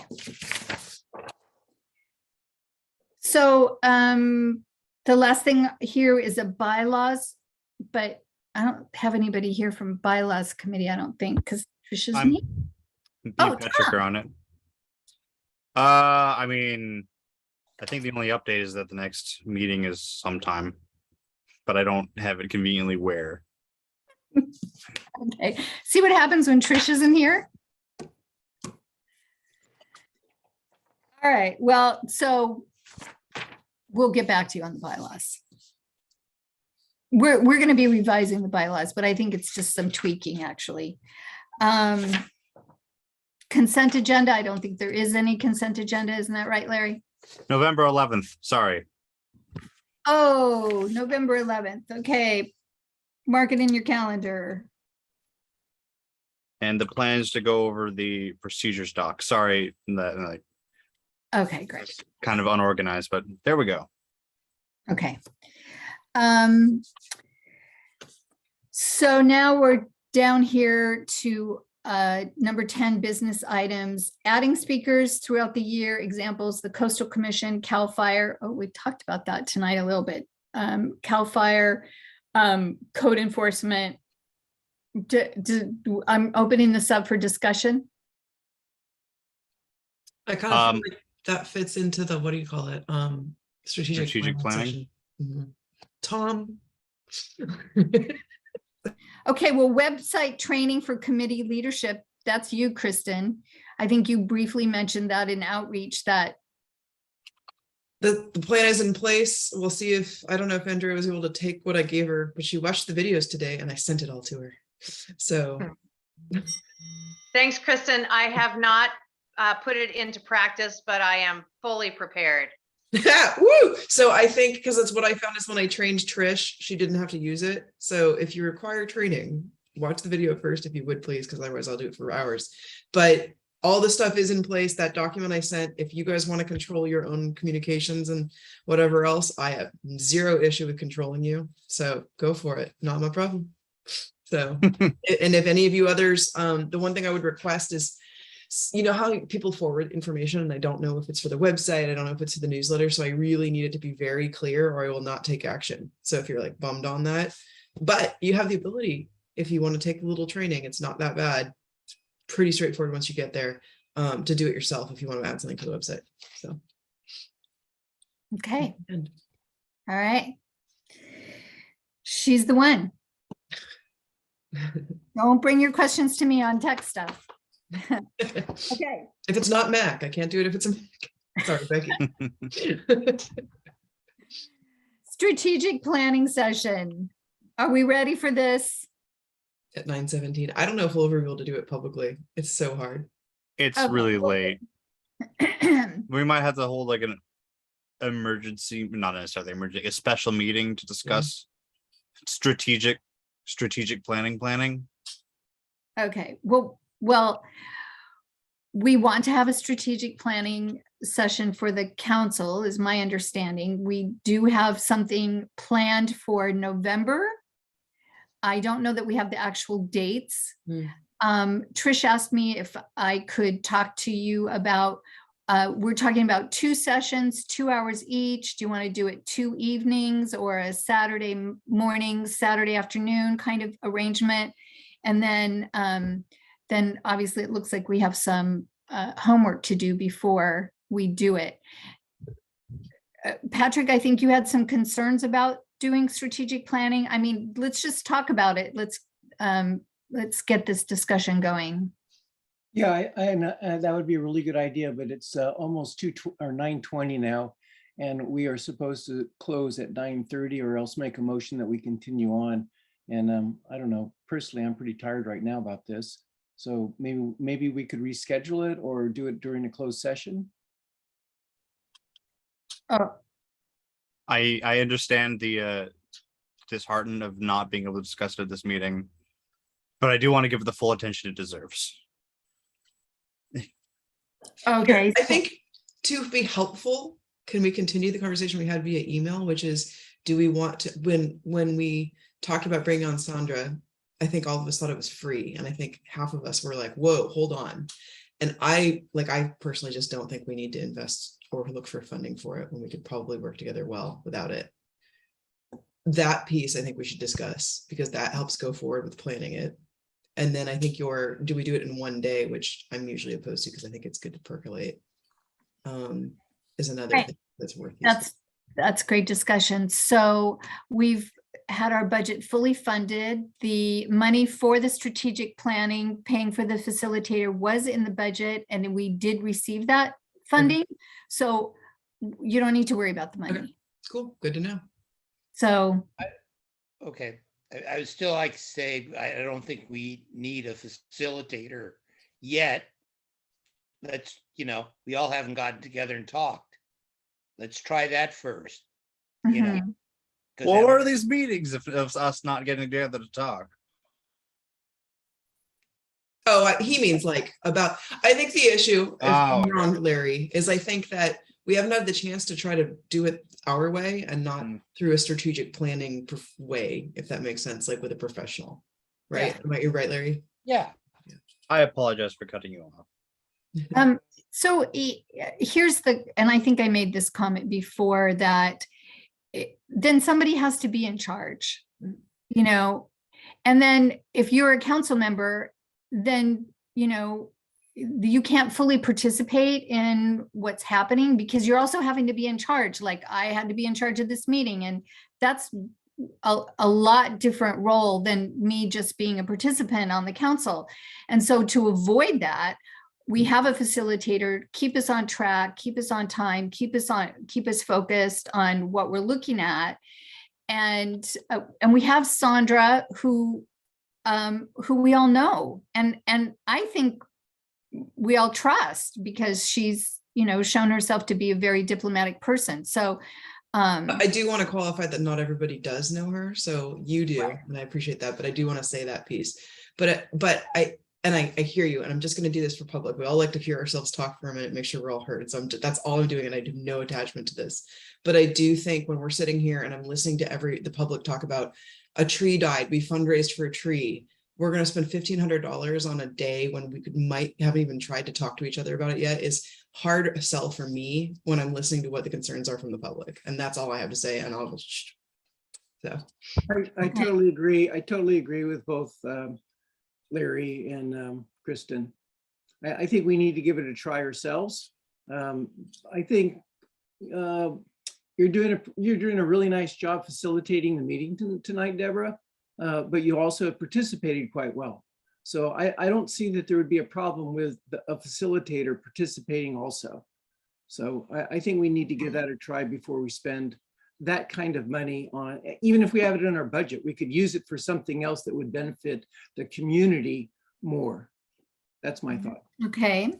So I'm gonna jump in real quickly. I'm gonna absolutely agree with having a facilitator. I've been through a lot of strategic planning, both with private organizations and with governmental organizations, and I think it's not an issue of getting along or having a discussion or that kind of thing. It is really about having it be meaningful. And I just don't think whomever is going to be in charge, because somebody does need to be in charge, they will not be able to participate as robustly as they could.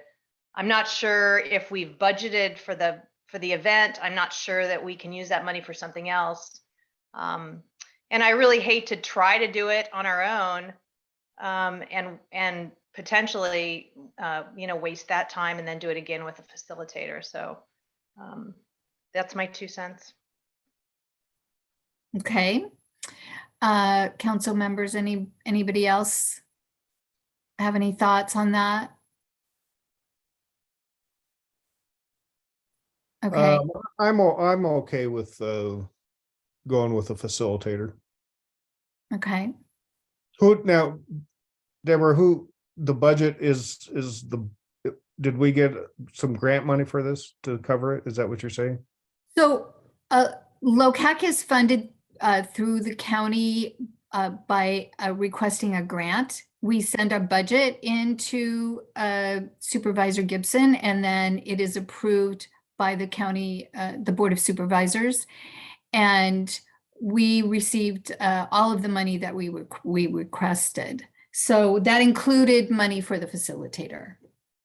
So if we shouldn't really use it for something else anyway, should we? Or I mean, I don't know. I don't know that question's ever come up before. I'm not an expert on that, but probably not. I would have to ask Blake.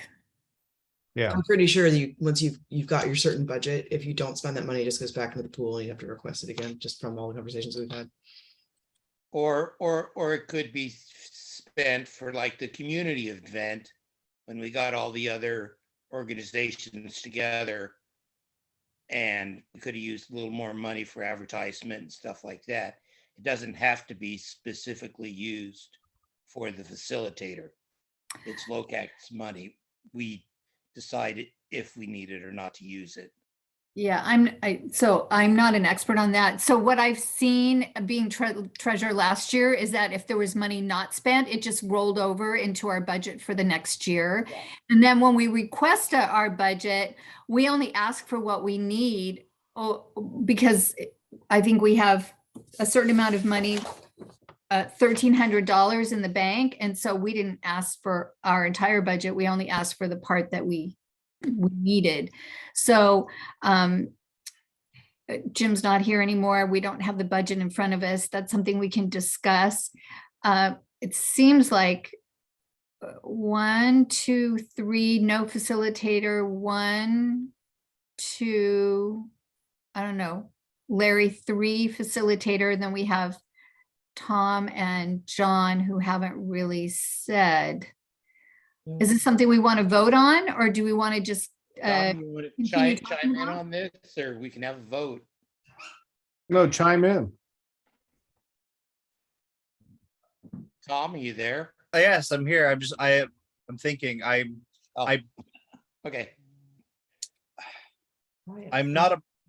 genuinely straight in the middle right now. Okay. Okay. I guess I also feel in the middle. I'd appreciate a facilitator, but on the other hand, I could find better uses for that money. So if we could just try it ourselves, then I guess I would lean toward that. Okay, So let me do this. Let me find out if we can use the money for something else. Yes. I mean, I don't even know, right? I bet you a nickel, it's our money. We can decide how best to use it, but you find out. That'd be great. Well, so I've done these grants with the county, exactly the same process.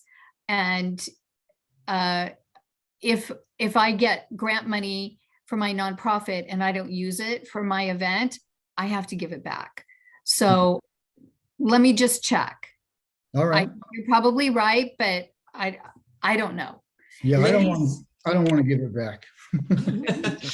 Lindy's hands up, and I'm curious to see what she has to say.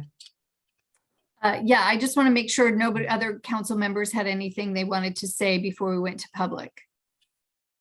We're good? All right, Lindy, go ahead. Lindy? She fell asleep because we went to. She's muted. There you are. No? She's blurred now. Her camera's off. Can you hear me? Yes. We can hear you now. Okay, I'm sorry, I missed a little bit of the earlier discussion, but I kind of wanted to say, I think Sandra Seraph has been a pretty helpful organizer for LOCAC for the whole time that she's dedicated her time. I don't know about spending, it sounds like $1,500 for an arrangement with her, but perhaps she would lower her price. I really think she cuts through a lot of confusions and is able to put together a very good community response information stream. So I support Sandra. I think she's done a great job. I don't know if we have the funds. It sounds like we would use up all our funds to have a contract with her. So I support that we go ahead and get somebody to help us organize. We're like a batch of wild cats right now, as I see it. I don't think it's quite that bad yet. It's getting there, Larry, from my perspective, and I've been on LOCAC for that's 20 years now. Yeah. Anyway, so I just want to put a plus in for her. I think she does good work, and I think she's minimalist about using resources. So thank you. And just for Thank your you. information, Lindy, she was funded, so the money isn't a problem getting the money. Yeah, the money's not a problem. And Lindy, I 100% agree with you. I feel so comfortable with Sandra being that person. She knows LOCAC and she's so incredibly diplomatic that that I would feel very, very comfortable with Well, her. then there you go. I have changed my vote if there's a vote, and I've pushed you to the let's go for it then. I was also going to say with No. public Good. input. It's not, I don't want to nickel and dime everything. I just wanted to be on record because someone's going to be like, you spent how much for a planning session when I could have had some oak trees, and I get it. So. Okay, on the agenda, this is what it says. LOCAC vision for now and in the future. Committee visions and goals and objectives to get the vision in the future. And I just want to wrap that up in a bow and say, this is what Bruce Gibson is talking about. He wants specific things, and we can do that. It starts on the committee level where just like active transportation, he knew about that project. Why? Because we keep going back to that project and talking about it as a priority for our community. And we can do that in each one of our committees, point out, okay, this is our number one priority. This is our number two priority. And we keep talking about it and talking about it so that it becomes written in to the Los Osos vision. And so this strategic planning session really is to consolidate that vision in a way that we can then go out into the community and into the county and speak that vision. Point of order. Patrick. Yes, our bylaws state that if we go past 9:30, we have to make a motion to continue. So I'd like to make a motion at this point that we continue for another 15 minutes. I'll second. Oh, thank you, Patrick. Okay, Good job on the point of order, by the way. No, wait, we have to have discussion.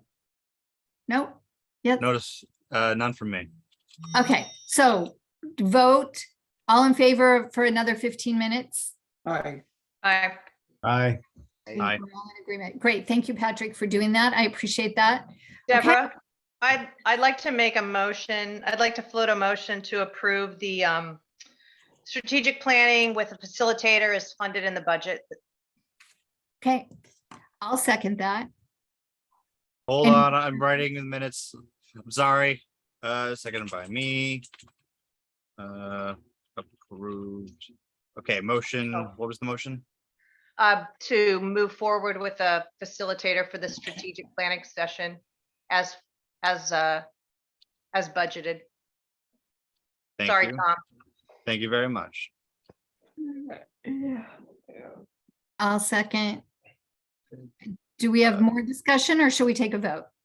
I'd like to just, I oppose this motion. I still think it's a waste of money. We need to try, I think we need to try by ourselves to discuss. If we're going to be doing this, then it gets moved on to the next meeting, gets kicked down the road. I think right now we should just schedule a time and stuff for the strategic planning, and let's try it. We can always call Sandra. This isn't something that isn't there. But let's try it on our own. Let's talk among ourselves and see where we want to go and what we think this town deserves. And I agree with Larry, and I also agree with Lindy Owen. I think Sandra is absolutely fantastic. She knows the community, she knows LOCAC, but it has nothing to do with Sandra. It is spending that money on things that the community could benefit from. So I agree with Larry on that point. I think we should try it ourselves first. I'll add the reason that I changed my vote, and maybe this will help with this. The reason that I changed my vote is that the people that are for it have worked in administrative positions where I'm used to DIYing. I love DIYing and I love everything you're saying, Larry, Patrick. I agree. I actually think we can work well together. But at the same time, one of the things I've seen leadership wise is, like, for example, no offense to Deborah, but Trisha's brought it up before. She's like, it starts with the committees. And I'm like, I've asked to be on some of the committees and been told, like, nah, we don't need it. And I have interest in some of the stuff that either doesn't have a committee, or I'm interested in your committees, but I can't make all the meetings and stuff anyway. So just not even having the ability to have a conversation, or like, I have concerns about where we go in general, because we're sort of powerless. We're finding this and we keep having these circles and conversations. And I think that one of the biggest things is we're all scared about who would be the one that actually leads the meeting. And I think that that's an underlying concern that I'm hearing. And I think that's part of it, is that so you're allowing that to be a neutral space so that you don't have to make that decision, or you don't have to like set preferential treatment. And I think because like most of us are fairly new to the council at this point, I think it is a fair decision to have something neutral so we don't have to worry about that piece. And that's what I'm hearing. So that's my comment. Yeah, I agree with you, Kristen. And the way that I saw the email discussion go, it wasn't really good communication at that level. So yeah, I'm thinking that we probably could use somebody that look over us and guide us. So I think that's why, yeah, keep us on track. That's why at first I was against it, but now I think I'm more for it. Okay, so we have a motion and a second. We've had discussion. Are we ready to take a vote? Okay, all in favor of having a facilitator for our strategic planning? Okay. Here, I'll do the Larry, I hand up can't- thing. Oh, yes, Larry, I see. Okay. Larry Rayo. Okay, Tom, do you have it? Larry Rayo, Tom Cross, Kristen, Andrea, Patrick, you're a no, right? I'm abstaining. Oh, you're abstaining? Yeah. Okay. 1, 2, 3, 4 yeses. 1, 2, oh wait, 5 yeses. 1, 2, 3, 4, 5 yeses. 1, 2 noes, and 1 abstention. Is that correct? How did you get that count? I'm sorry. Okay. Larry Rayo, Tom Cross, Kristen Horowitz, myself, and Andrea Luker are yes. Larry Bender, John Lind are no's. Is that correct, John? And then Patrick is an abstention All right, and Trish is absent. all right. Thank you. Okay, passes. So do we want to set dates? I kind of feel like Sandra should be the one that actually determines that, because again, my feeling is you should have it separated over 2 days, but her methodology is her methodology. Okay, all right, I'll let her know. I'd like to see it discussed over email so we can kind of kick it around more. Okay, the dates you mean? Yeah. Okay, all right, very good. So we can talk Can we about, find out from her what she thinks her best practices are and like what the agenda would look like before we have that discussion? So we have a little more education, because I still feel like we're tracking vaguely. yeah, no problem. I'll reach out to her. I know she's leaving for a trip to Yosemite. Oh, you're in Yosemite. I think. I am. I think that's where she's headed. Anyway, I'll reach out to her and she can let me know kind of what her schedule looks like, and then I'll send that out, and then we can all sync up our calendars in some way. Thank you. All right. Is there anything else that we need to discuss? I move to close the meeting. Okay, I second. all in favor? Do I have to write that in the minutes? No, you All don't. right. Absolutely. Thank you all for your patience. I really appreciate it. You Thank did a you. great You job. did a great job, Thanks, Deborah. everyone. Have a good night. All right, Bye. good night. Thank you, Night. Becky. Thanks, Thank you, Deborah. Cindy. Night now. Aren't you muted?